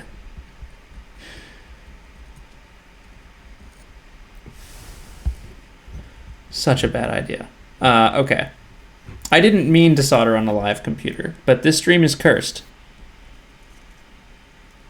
I can remove all blame from myself if I say this stream was cursed. All right, I've swapped TX and RX once again as a treat. Let's try it. When I plug this in, what am I trying to say? My goodness, because the ground computer is live, when I plug this in, it should work right away. Oh! What's up? Can I... Our time, 21, 22, 23 seconds since startup. These are our gyroscopic rates over here. If I move it around, you'll see a lot of changes. It's very hard to see. We can do is probably plot this. Yeah, buddy. Oh, wow. These are our gyroscopic rates. It's all wireless. It's pretty high resolution. Yeah, can I get a yes, chef? Okay, so now we need to do the second board. This is great news, man. Oh, you can see the position and velocity estimates down there. There's a lot of integration error, which is why we're getting all of these like spikes on it. But it's working. And this is not how I display telemetry live when we're flying. I'll display it through the through processing. Yeah. Okay. Wow. This is great news. Okay. So now let's do the second board, right? Good job, Ava. Oh, no. Before we do the second board, I want to heat shrink everything. And I also want some tea. You know what? Let's do that. Oh. Okay, I think we're coming back. I'll just go ahead and give a little plug. I use Comcast for my internet, and they like to play a little fun game. And okay, it looks like we're back, sort of. Thanks for the patience as we cut in and out. Thank you for the super chat, Charlie, who right before it went down. That success absolves you of your live board sins. Yeah, those were truly sinful for sure. All right, I'm gonna go make some tea. I will be right back. I'm gonna go to the bathroom as well, and I will see you all back here in like maybe 3 minutes. And we're gonna build the second board. We're gonna finish up this board. We need to finish up this board and make it look a lot nicer so that we can build a nice enclosure around it. And then once we do that, we will be all set and then play some KSP. All right, here we go. Go away or don't go away or do whatever you want, but I'm going to be back in like 3 minutes.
Hello! Hi! I'm back. I used the restroom.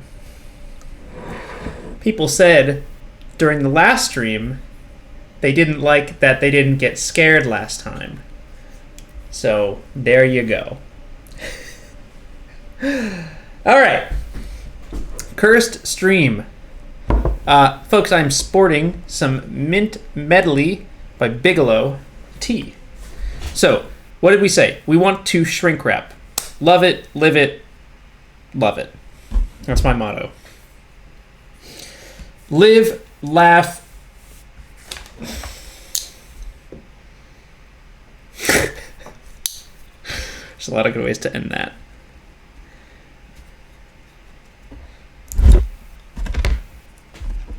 Okay, we don't really need it to be that long, so I think I'm going to do this and cut it into 4. Finish this sentence. Live, laugh, what? What do you put at the end of that? Live, laugh, explosions. Live, laugh, what radios does Joe use for Telem? XB? Yes, John. Live, laugh, teacup. Live, laugh, lick. Live, laugh, cry. Live, laugh, love, learn. Live, laugh, launch. Oh! Live, laugh, launch is very good. Live, laugh, linguini. Live, laugh, cry, repeat.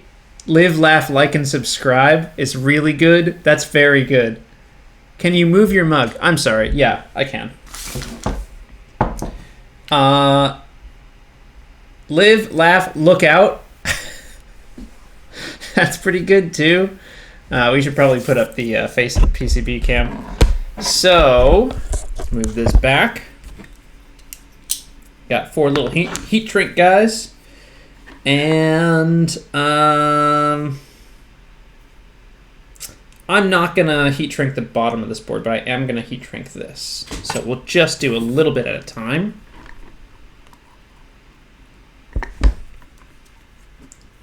We got 1.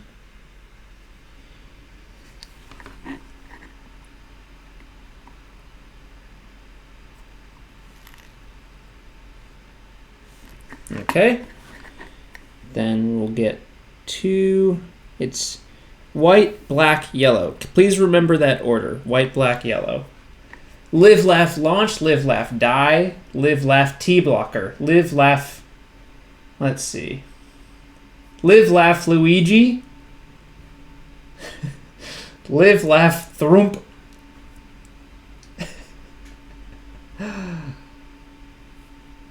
Oh, USB. Oh, no! Why am I like this? Why am I like this? Oh, it was live again. Oh. Oh. It was live. Joe, you idiot. Oh my God. All right.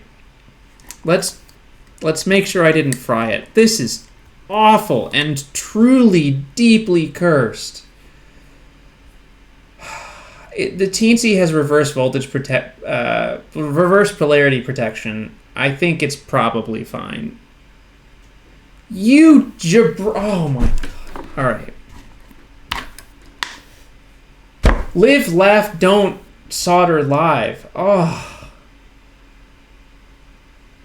Thank you, Arsenio, for the super chat. Soldering a live board is a huge F. Live, laugh, landing model rockets.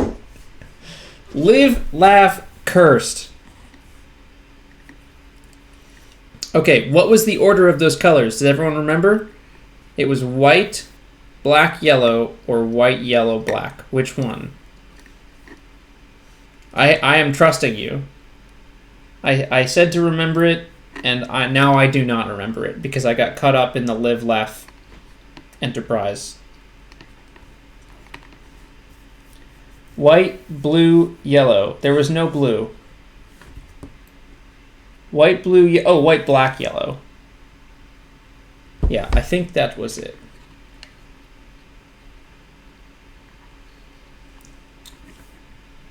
White, black, yellow. Okay, let's do it. Let's solder it. Whoops, sorry.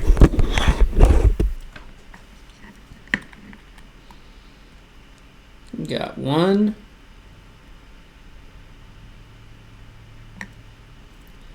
White. Black.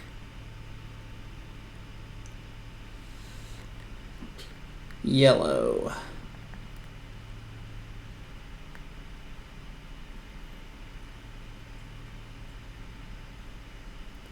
Okay, and now we can heat shrink them.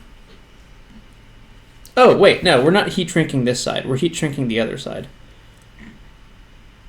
This is fine. Actually, this joint right here is cursed and kind of terrible.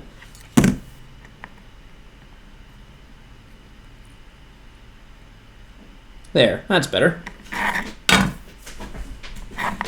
So now we'll heat shrink them.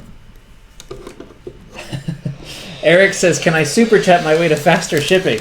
Eric, I am afraid you cannot, but thank you so much for the super chat. Joe Wakefield said, Joe, why you gotta be a simp sometimes? Sometimes you gotta, Joe.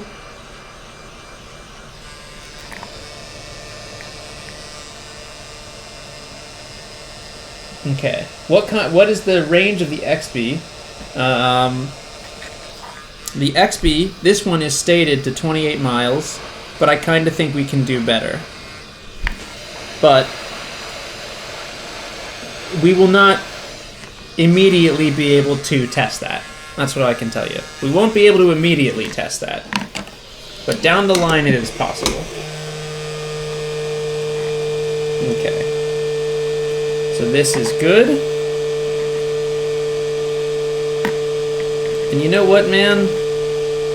I'm gonna leave these wires exactly the length that they are. I could make them shorter, but I'm just not gonna. And you're gonna have to deal with that.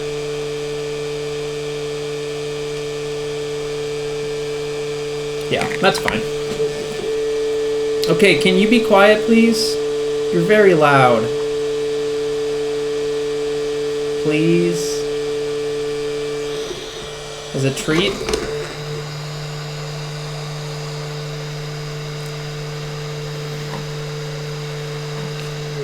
Thank you. Okay. Live, laugh, like, and subscribe. Okay, we're going to use 2 zip ties on this, and this is maybe big enough. Oh, it is not. Okay, well, I kind of like the small ones better, so we're just going to use those. Eric, thank you so much. Need to rep the BPS on work meetings. Eric copping that merch. Once again, thanks to Jared for setting it up.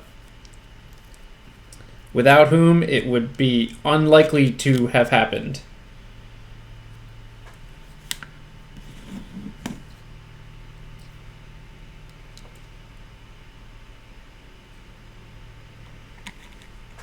Okay, here we go. Zip ties are my life. My life is held together with them. There will be more securing of this device for those who are concerned. The enclosure will also secure the radio, not just the zip ties.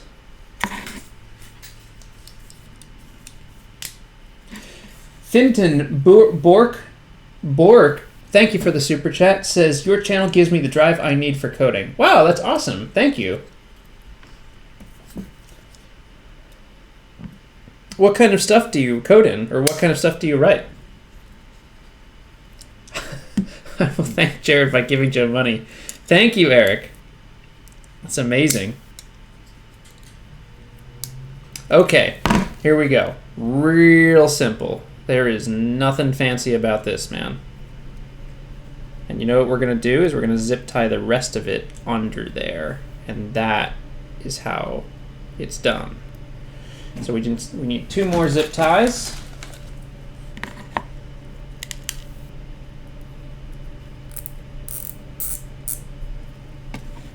Like that. I'm going to put them under.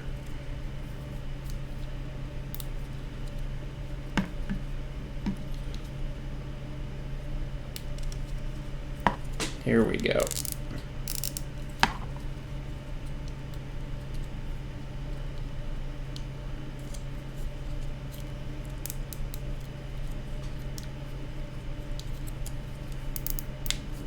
Okay. It's a little sideways, but I really don't mind. I think this is fine. The goal is to keep the XP on the board, and these zip ties do just that. And that is all I need from them.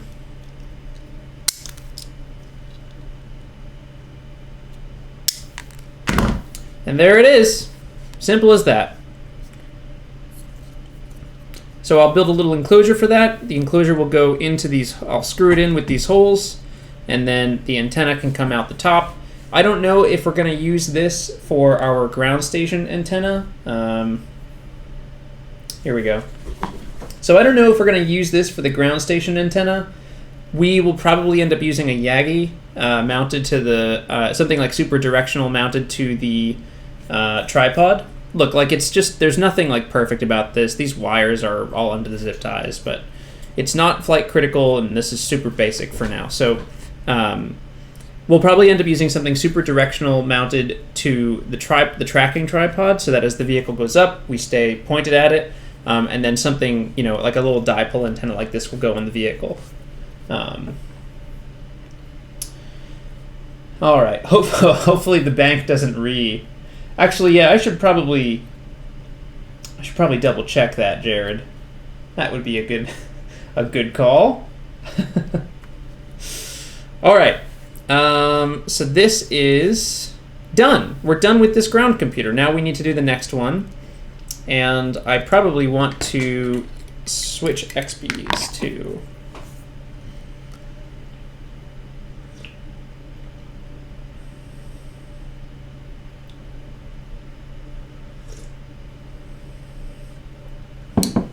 Okay, so I want shrink wrap on this, so we have to do that. I'm gonna just do a little blue shrink wrap from here.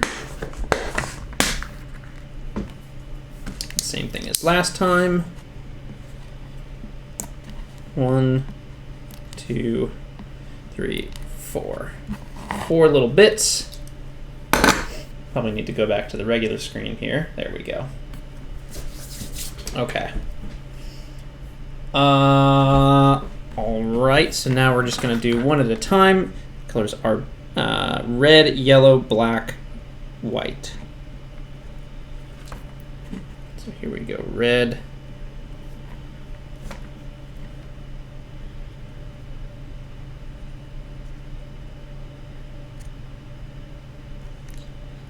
Whoops. Let's do it like that. We can go to the other end. Yellow.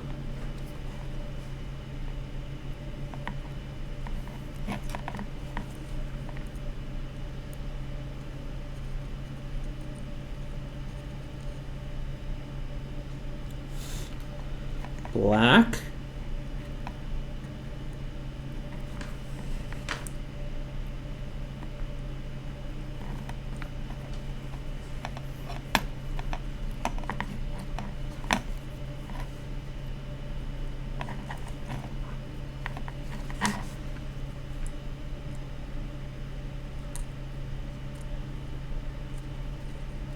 Nice. And white. Just trying to keep these solder joints really solid, because these are the joints that are going to fly on the vehicle. So they have to be a little better than everything else.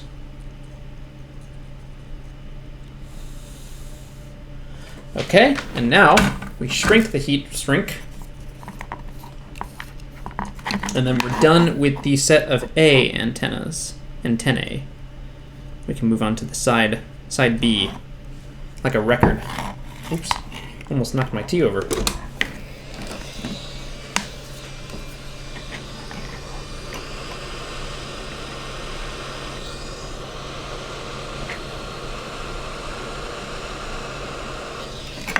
Okay, hold on. This needs to heat up more.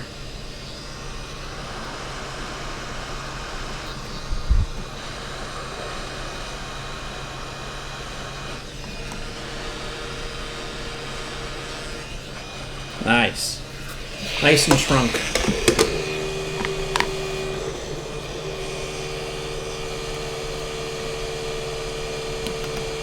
All right. That's done. You know what we can probably do is set the thing up on the other Ava computer, which is currently serving as the mic. There we go, Ava. Yeah, and it's just a little backwards. So I'll solder this on. Here we go. Can you be quieter, please, heat gun? As a treat? Thank you. Very nice. Okay, so yes, this is the right orientation.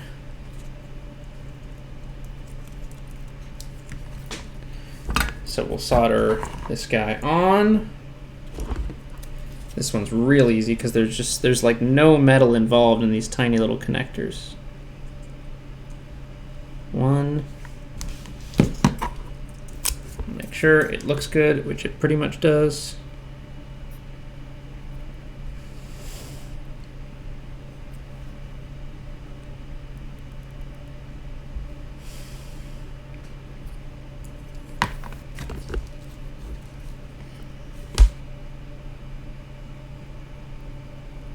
Okay. 2, 3, and 4. Bingo, bango, bongo.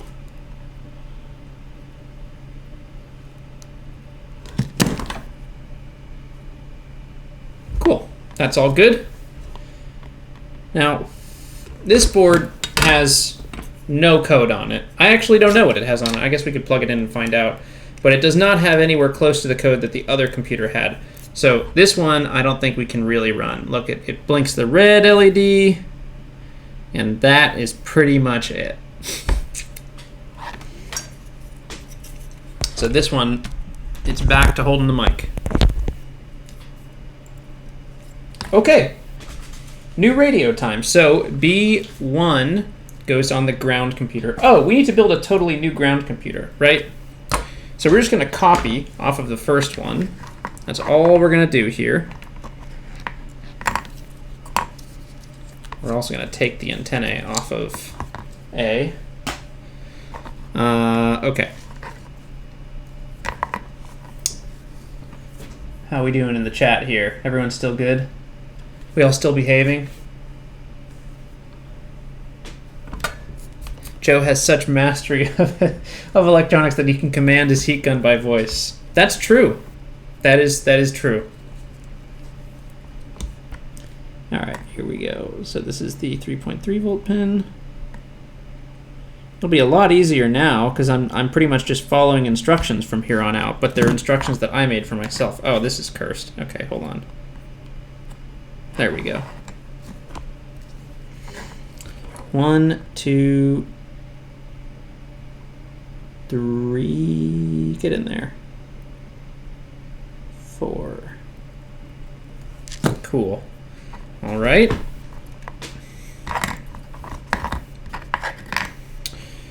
Then we need B1.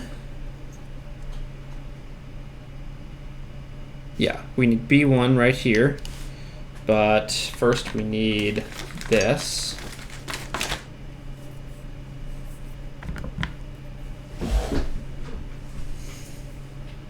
Joe, how will you be testing this computer, and what sort of self-test is in the software to ensure integrity? Thanks, Armo.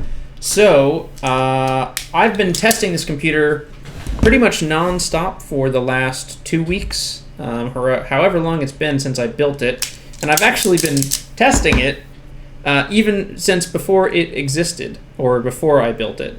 And what that means is that I started development on how each processor communicates with the other processors on the board. I started that with just a couple of Arduinos and some jumper wires.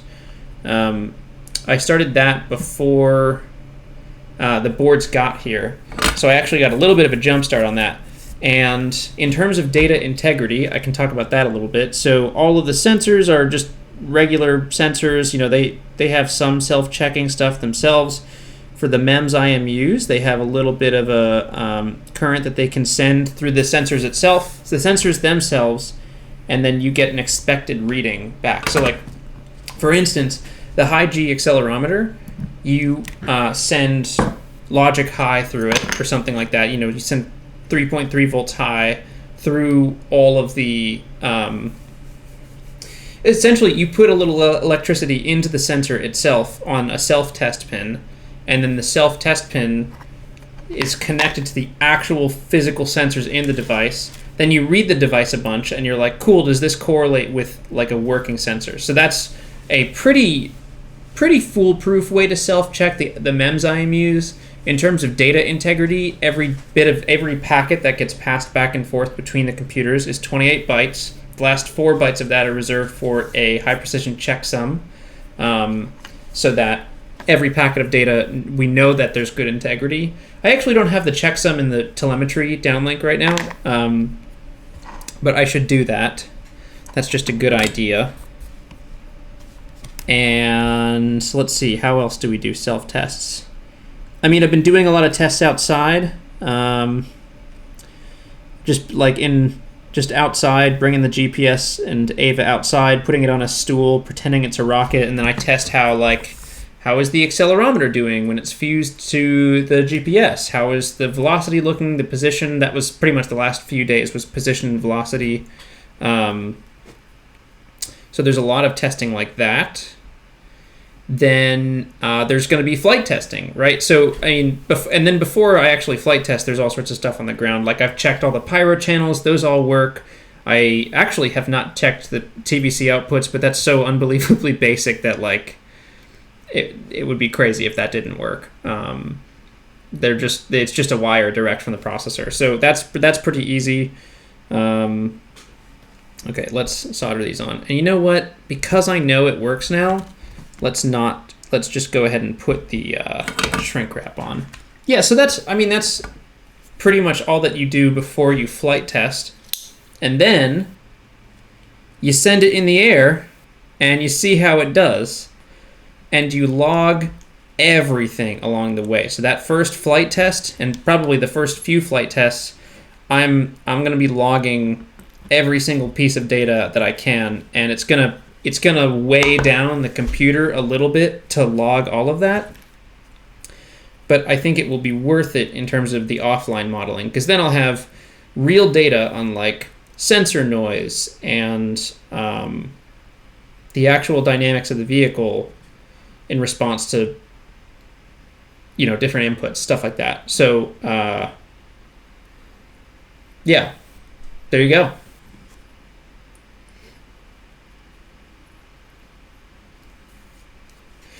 Okay. It looks like Jared's trying to set up Nightbot to do merch commands. I'll stand in for Nightbot for now, but if you are interested, we only have black and white shirts right now, but they're cool, and they say BPS.space on them, and they've got the nice logo on the back, and the material's pretty good. And you can go to BPS.space/shop, and don't buy the dog. Okay? There's a dog there. It is for sale. And technically, with the patron discount, you get $400 off the dog. But please don't buy the dog. Okay? Please don't buy my dog. It's not my dog, but please don't buy it. That's it. That's all I have to say.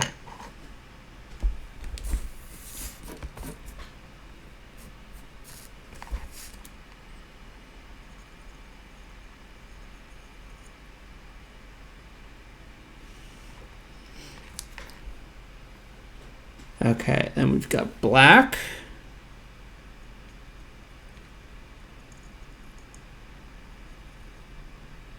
Nice. Then yellow.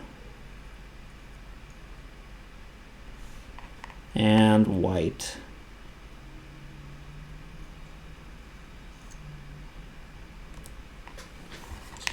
Beautiful, kind of. The white solder joint is not great. There we go. That's much better. $10 shipping for the dog. By the way, the best part about the dog, by the way, so Jared helped set the merch up. Once again, thank you, Jared Base. Oh, and it is only US for now. Sorry, the shipping gets real complicated and like VAT and stuff for the EU, and it's kind of we'll get to worldwide, but we're just starting with the US. So the best part about the dog and the merch is that as a thanks for all of the work that Jared did to set up the merch shop, I gave him a discount code that is 100% off. He has a 100. He's not allowed to share it. Jared, please don't share the code. But it is 100% off any order. And because of all of the things that are in the BPS.space store, one of them is a dog that is, what is it, $4,400 or something like that? Jared can buy the dog and just pay $10 for shipping. But please don't buy the dog.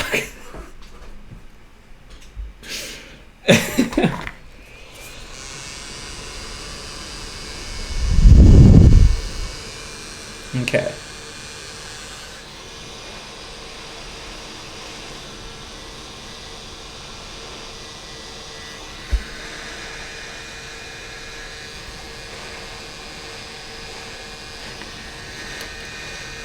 Beautiful.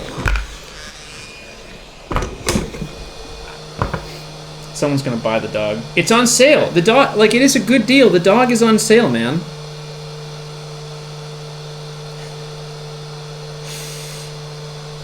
Jared, you buy the dog and I will pay for shipping. That will be a nightmare on your taxes. Yes, it will. But that's not till next year, and that's a problem for Future Joe. Future Joe is really good at stuff. He knows everything. He's very smart. He never makes mistakes. He never solders live boards. Future Joe is great, man. Love Future Joe.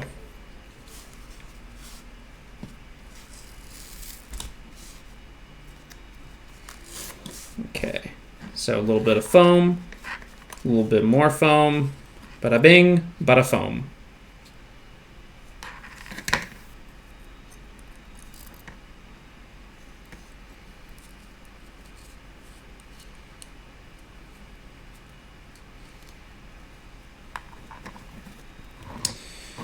Okay, yeah, that's good. And then we just need to connect these. Don't buy the dog. Don't do it. Get in a lot of trouble if someone buys that dog. You have to figure out how to get that dog and then send it to them. Wouldn't be good. It would be entertaining for everyone but me.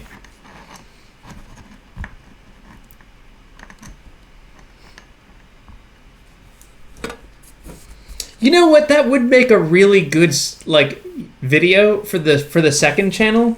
That would make a great video. I sold my dog on Squarespace. I don't know what like the premise of the video would be. It would probably be like me frantically researching the legality of it. But wouldn't you click on that? I would click on that. I sold my dog on Squarespace.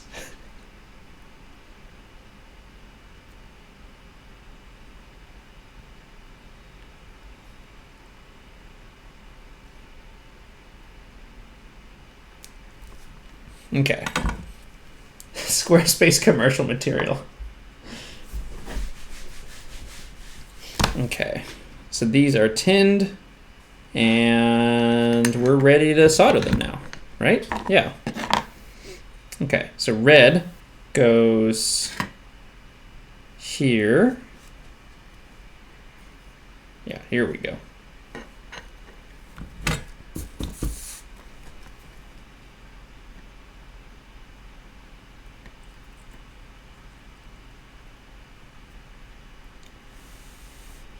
There's red, white,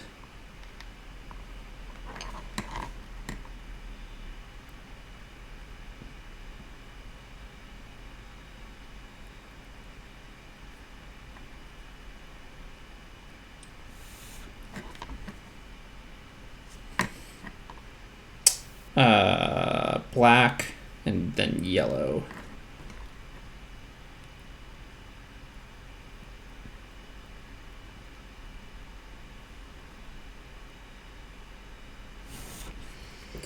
Okay, and yellow. I pink it up and say yellow.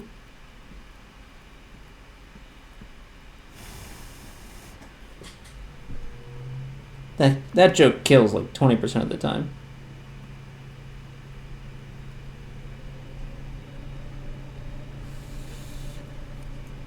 Okay, great.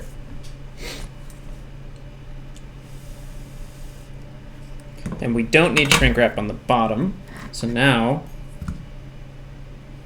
we just do this and we start zip tying. Right? Yeah, here we go. So same form factor, same positioning, and we just start zip tying. All right.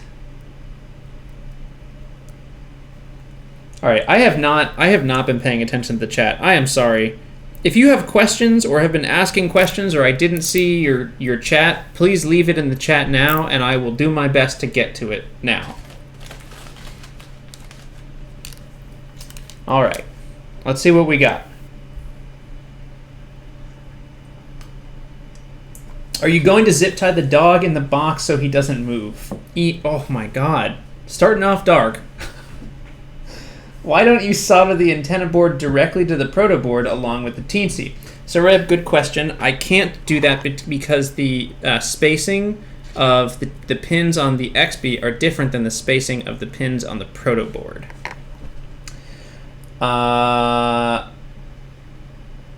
What color is the dog? It seems like it's brown-ish. Does Ava have BL? Does that mean Bluetooth? Because yes. How do you tune PID for flight? You bring all of the vehicle parameters, like its inertia, its moment arm, so the distance between the CM and the TBC actuators, or it's the TBC actuation like attachment point, and then you bring it into a simulation in like MATLAB or Simulink, and you simulate it a bunch until you get good gains. There are also numerical ways to do it. You can use pole placement or stuff like that. That could work. How are you getting the dog? It's really, Dr. B, it's unclear to me. If someone orders the dog, it will be a very confusing week or two. Oh, wow. A lot of merch. My goodness. Thank you all for buying the merch. Oh, wow. I gotta check my bank. This comes right out of my account. Okay, stand by. I gotta make sure I can support this amount of merch. I like... Okay, alright. It'll be alright for a little bit. I forgot about that part where first the service that we're using to print the merch first takes the money out of your account and then puts it in it. It's so... Oh boy. Anyone want to start a GoFundMe for the dog? Don't buy it. Don't do it. What's the dog's name? Unclear. Looks like Chewbacca. If you look at it on the website, it looks a lot like Chewbacca. I don't remember you having glasses. Jaden, here's a sad answer for you. I don't have glasses. They're not fake necessarily, but they're fake. They're blue light glasses. So these are daylight balanced lights, and I look at a computer screen all day. And I got them initially because I was like, these will help me. Like, these will help me sleep better, and they do. And they help me like feel less tired when I'm staring at a screen all day. I also use flux on the computer. That helps a lot to dim the screen when it's late at night. But the real answer at this point is that it helps cull the amount of ha ha ha, he looked like Elon Musk comments. And I know it's just like, it is just what it is. But I would love for the comments to just be about like, you know, what the video is, and not like, did you know you look like Elon Musk? It's like, yeah, man. It's been like years of this. I know. We've heard it. We've been new, right? So they help like I have the video analytics that show that they help make those comments less. Okay. Did you notice Ava has a face? It kind of does have a face. Where is it? Yeah, it kind of does have a face, a little bit. It's definitely symmetrical, and it's kind of a face. How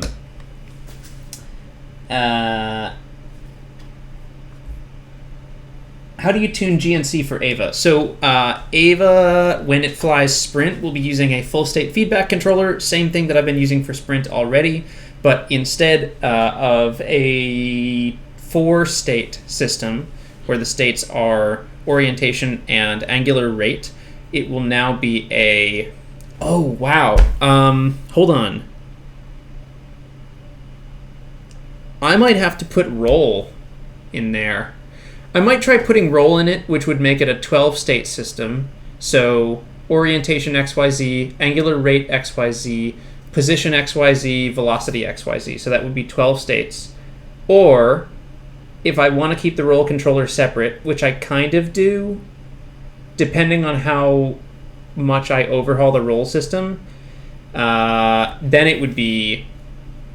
if I overhaul the roll system, which I kind of want to do, but if I get roll out of there, then what is it, like 9 states or something? It's orientation, angular rate, position, velocity.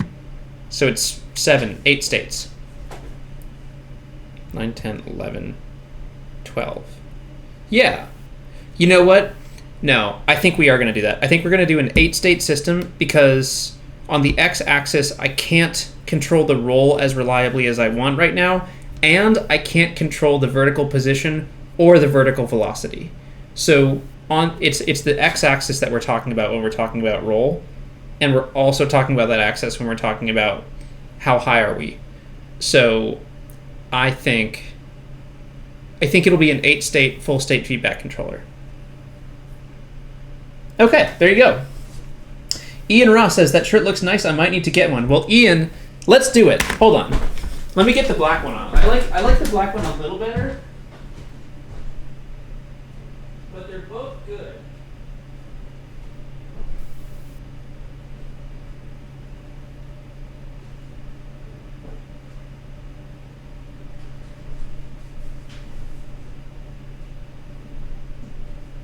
Okay.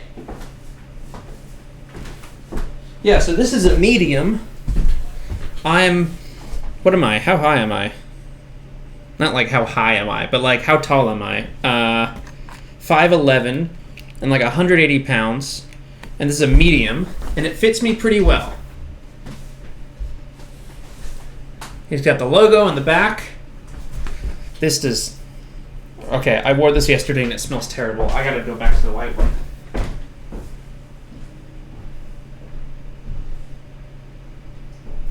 I've started to smell, which is a fun new thing. I never used to smell.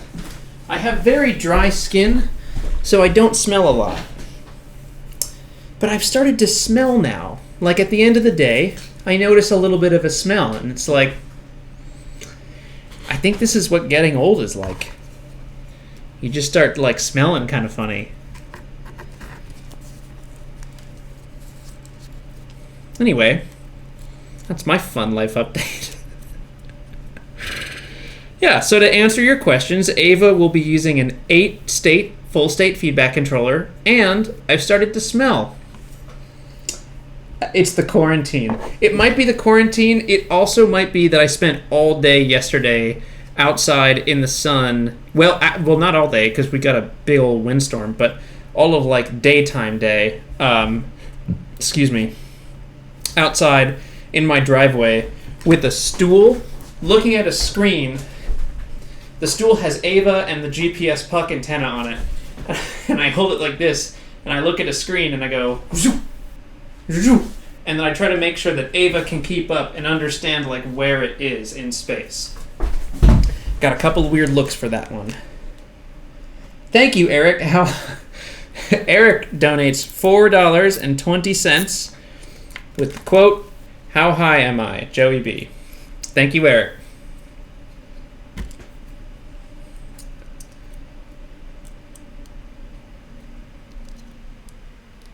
Oh, still waiting on the stills of you modeling them to add to products. Jared, I am absolutely going to do those. Can you remind me, I think maybe tomorrow, what's the weather like tomorrow? Can someone tell me what the weather in Nashville is tomorrow? I'm going to pick a nice day. I'm going to go outside with like a nice camera, and we're going to do Joey B modeling photos of the merch. And we're going to replace the stock photos of the models, because like I have the cameras and I love the memes, so I think I should model my own merch. Whoops, didn't mean to break that off. Okay, that's good. Mostly secure. Partly cloudy, 16 Celsius. What is that in freedom units? 16 Celsius. The weather looks fine, slightly sunny. Okay. Yeah. Yeah, I could do that. I'll do them tomorrow.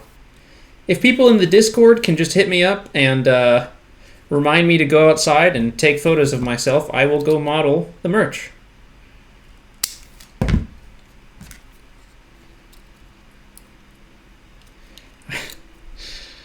I think it would be worth doing. Maybe I'll wear the crab suit if I can get some large versions or like extra large, because I think I'm not sure this will fit very well over the crab suit. I think there's a way that we can work the crab suit in there though. I have faith. I believe in the crustacean.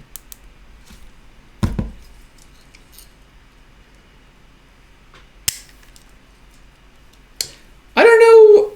I guess the real world kind of knows about the crab suit, but it's mostly Discord lore right now. What is the crab meme? The crab meme, I don't even know if the person who created the crab meme, A, knows that they created it, or B, is like around the BPS stuff anymore. The crab meme, oh shoot, I did this wrong. One time, during a live stream, I think it was like one of the RCS live streams, someone, I think his name was Plasmanium, that was his YouTube name, and he just put a couple of crabs in the chat and said, "Claws up, everyone," and everyone loved it. And so now we've adopted it as the BPS animal mascot. There's not really a deeper meaning behind it. Someone just did it once, and we all kind of loved it, so we were like, cool, we're going to do that a lot now. Okay, here we go. Sorry, I'm off screen here. So there are our cables in the back, and here's the front. And I'm going to go ahead and load up the code, because this is still going to have just the blank sketch on there. So I'm going to load this code again. Make sure we're connected to the Teensy.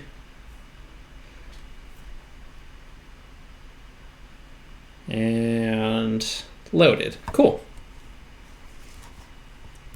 There we go. All right. Now we have one more thing to do, and we have to take B2, which is the companion antenna, or companion radio, to B1. We have to get another one of these cables, snip off one of the ends. Oh my god, what? That is like the dumbest thing. It's backwards depending on where you put it. I hate that so much. Okay. So it goes in. Okay, I understand how I messed this up now. Because I attached the wrong end. I understand how I messed it up now.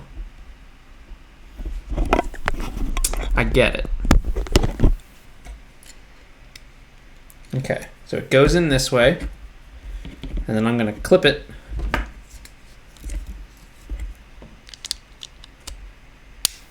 The cable reverses over the run. So red is on one side at one end of the cable, and it's on the other side at the other end. That's crazy. Thank you, JR Craft. Thank you very much.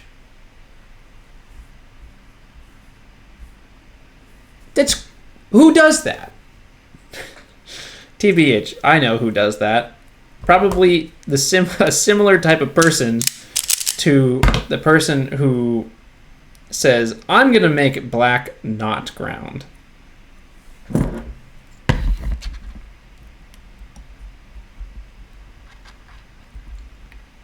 So I probably can't complain. All right, so now we're going to tin the tips of these wires just like we did last time. And we're almost done, and then we're going to play some KSP for fun as a treat. Oops, a little bit of solder there.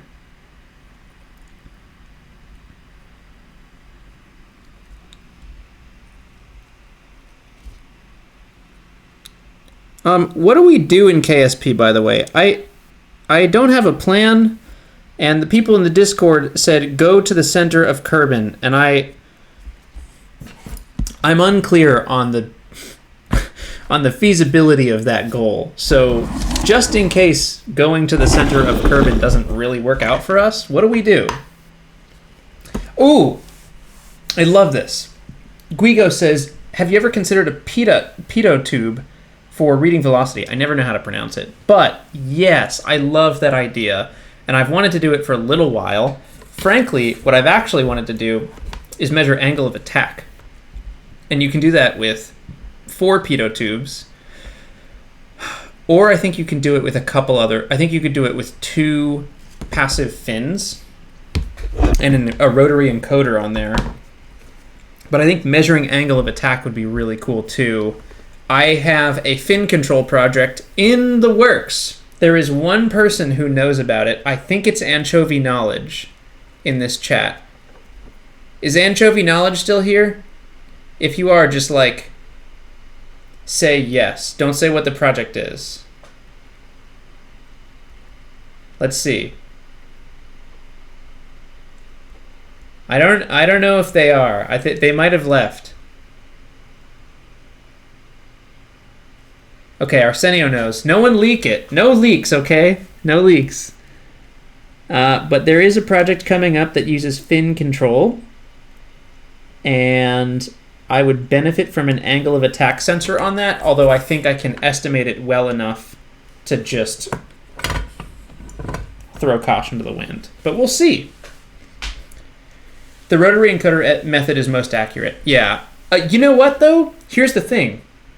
I'm no longer limited by any of the nonsense. Well, okay, it's not nonsense. Signal is built to do one thing. And I was flying all of my projects with Signal and then like making modifications of Signal to get what I wanted out of it. The Signal that flew Sprint, I had to remove 2 of the pyro channels and like rip up a bunch of electronics and do a bunch of nonsense to get it to work. And now Ava is built to have like all these extra outputs on it. So if we wanted to put a analog inputs or a nice rotary encoder on there, it has the ports to support that.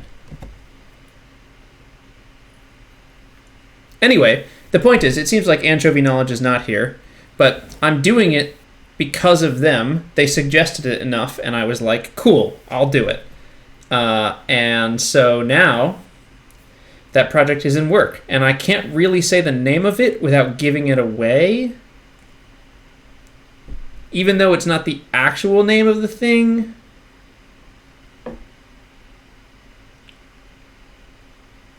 So I like the guesses, though. There's a Starship guess, which is not a bad guess. It's not a correct guess, but it's not a bad guess. I don't want to do Starship until they really lock in their design. I could do a Starship moon version, but even the moon version I think is not quite locked in. I want to do Electron again, and I want to catch it with a helicopter before Rocket Lab does. And I've done an Electron before, so I have all the scale measurements. And it's literally like, if you go look on the channel, the Build Signal R2 series, if you want to build an Electron model, all the files are in the description down below on those videos.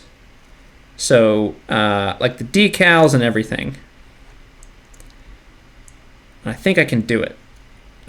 Well, it's not me. It's mostly Carl. As a pilot, Carl is the local RC pilot who I really like working with. And mostly it's up to him to see if he can catch it. I think if I keep my descent rate slow enough on the vehicle, he can get a couple of different passes at it with a hook.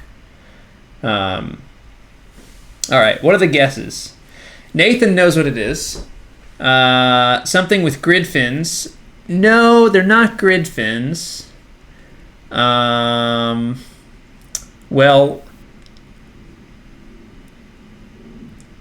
no. No. Let's see. Two-stage. Colin, sort of. Sort of, but no. Energia. No, that's a fun guess, though. Okay.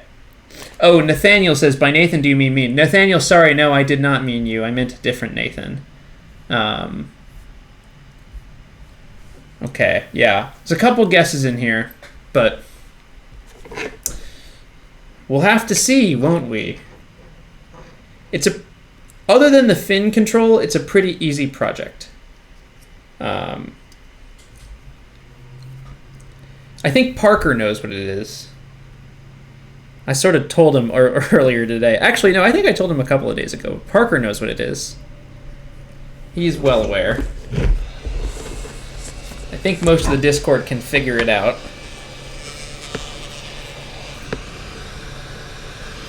Okay, here we go. I'm gonna shrink this shrink.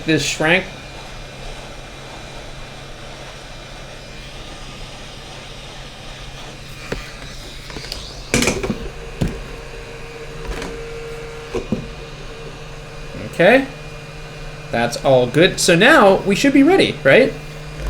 If I plug the ground computer in, and it's B,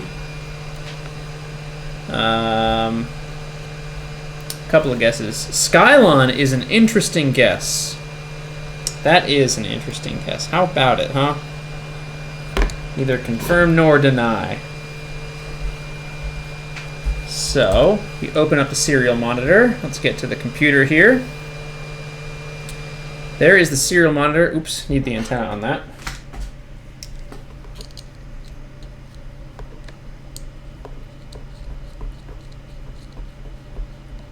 Okay, and then need the antenna on this one right here.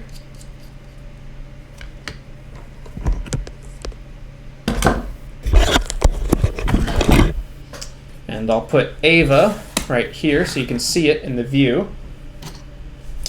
Are we ready? Plug Ava in. And then we can, or plug the radio in, and now we can plug Ava in. Is everyone ready to see if it works? Got the ground computer, and I've got Ava. Everything's connected. Can I get a... Well, don't put anything in the chat yet. Let's see if it works.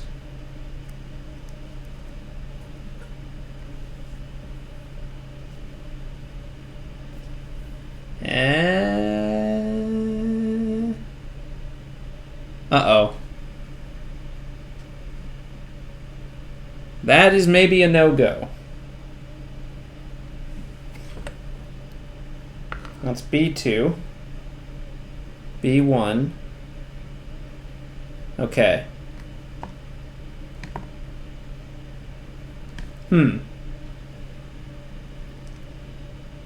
Okay. Nothing yet. No need to panic, though. What could we have done wrong? Let's retrace our steps. Well, let's first unplug things, and then let's retrace our steps. So, let's look at the wiring. Oh, it's yellow, black, and I did black, yellow. Oh, God. Black, yellow. Black, yellow.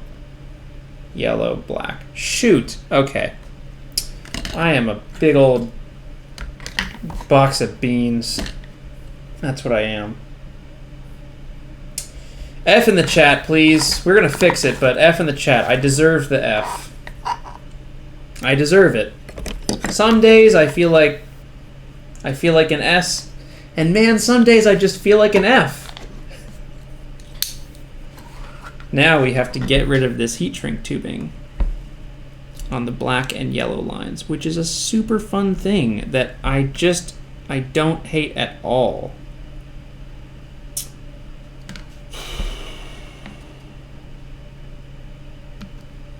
How am I going to do this? I think I want to cut lengthwise.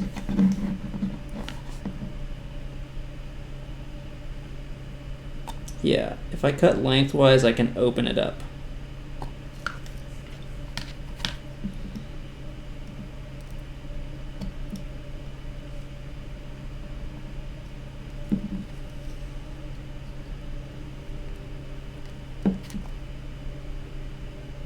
Okay, this will work.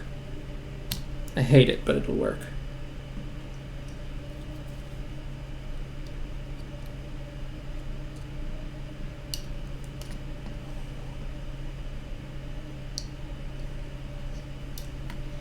Oh, you know what I should use? This is going to be easier. If I just like snip it. Yeah, just like that. Perfect.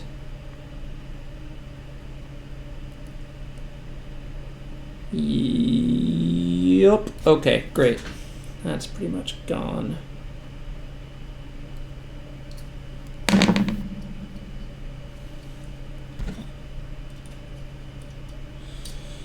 Shouldn't have heat shrunk it before I did it, huh? How about it? Why am I like this? Okay, there we go.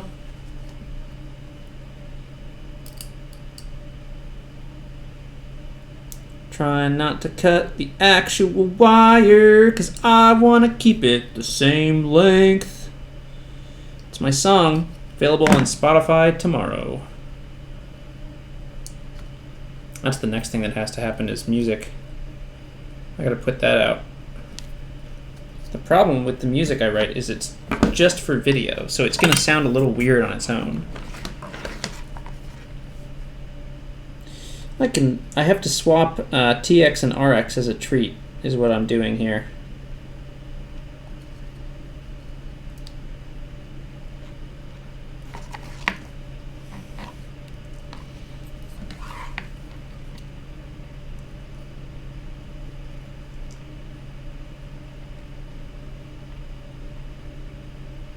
Okay.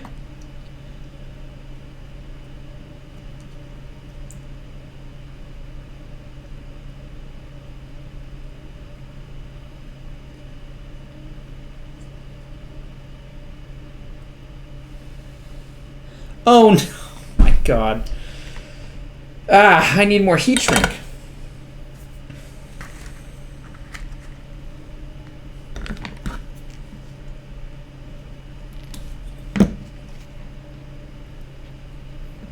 Okay, this is truly cursed.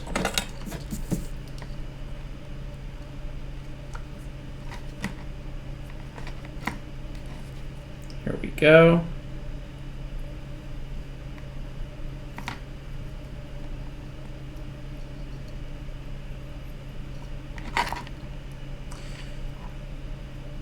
Okay, so what we want is yellow and then black. Not black, then yellow.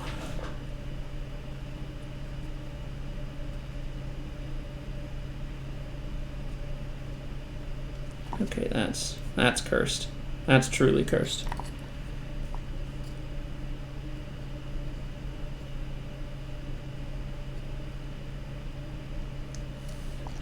All right, there's yellow.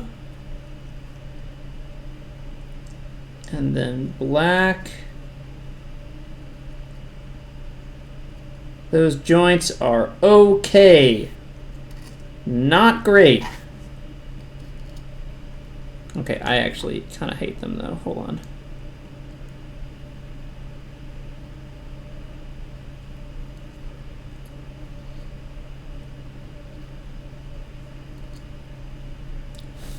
Okay, that's good enough. Now we shrink. Honey, I shrunk the wrap. How about that? You can easily actually swap the pins in the connector. That is true. I could do that. I think I'd rather resolder them so the colors match, though. Just so it's a little more consistent.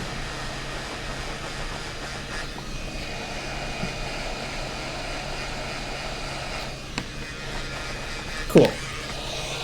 All right, round 2.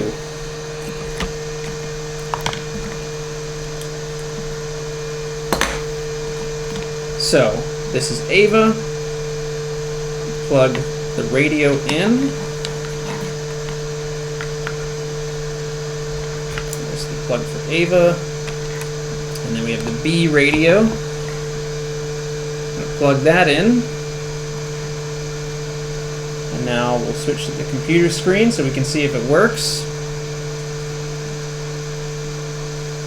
And we're gonna wait for the heat gun, which has elected to be nice and loud.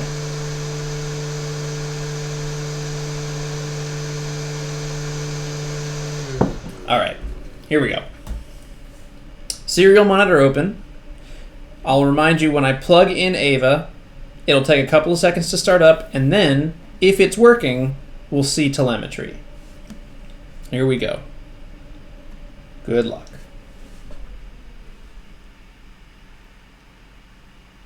Oh! Nice! There it is.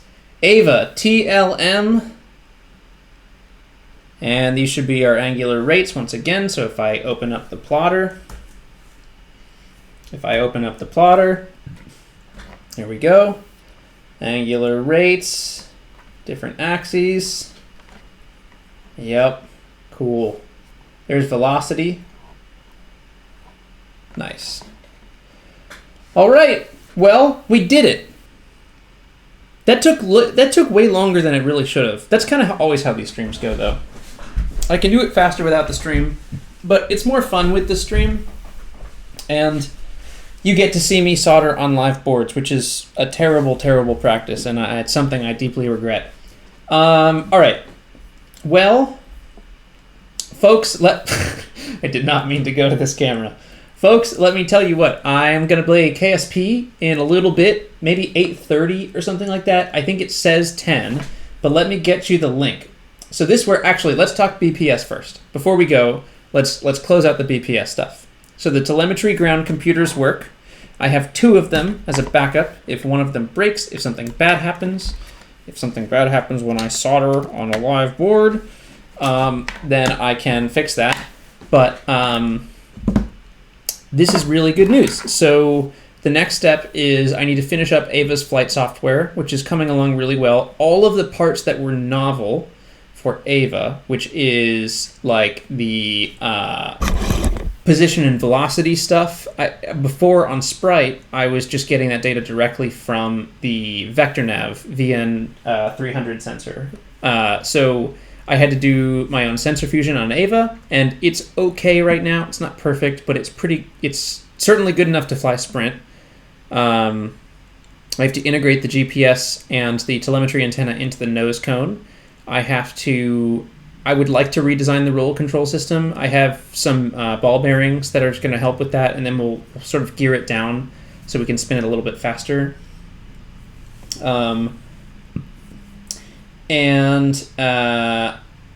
Let's see, what else do we have to do? I need some state shifting stuff in there, so just apogee detection, that stuff is really easy.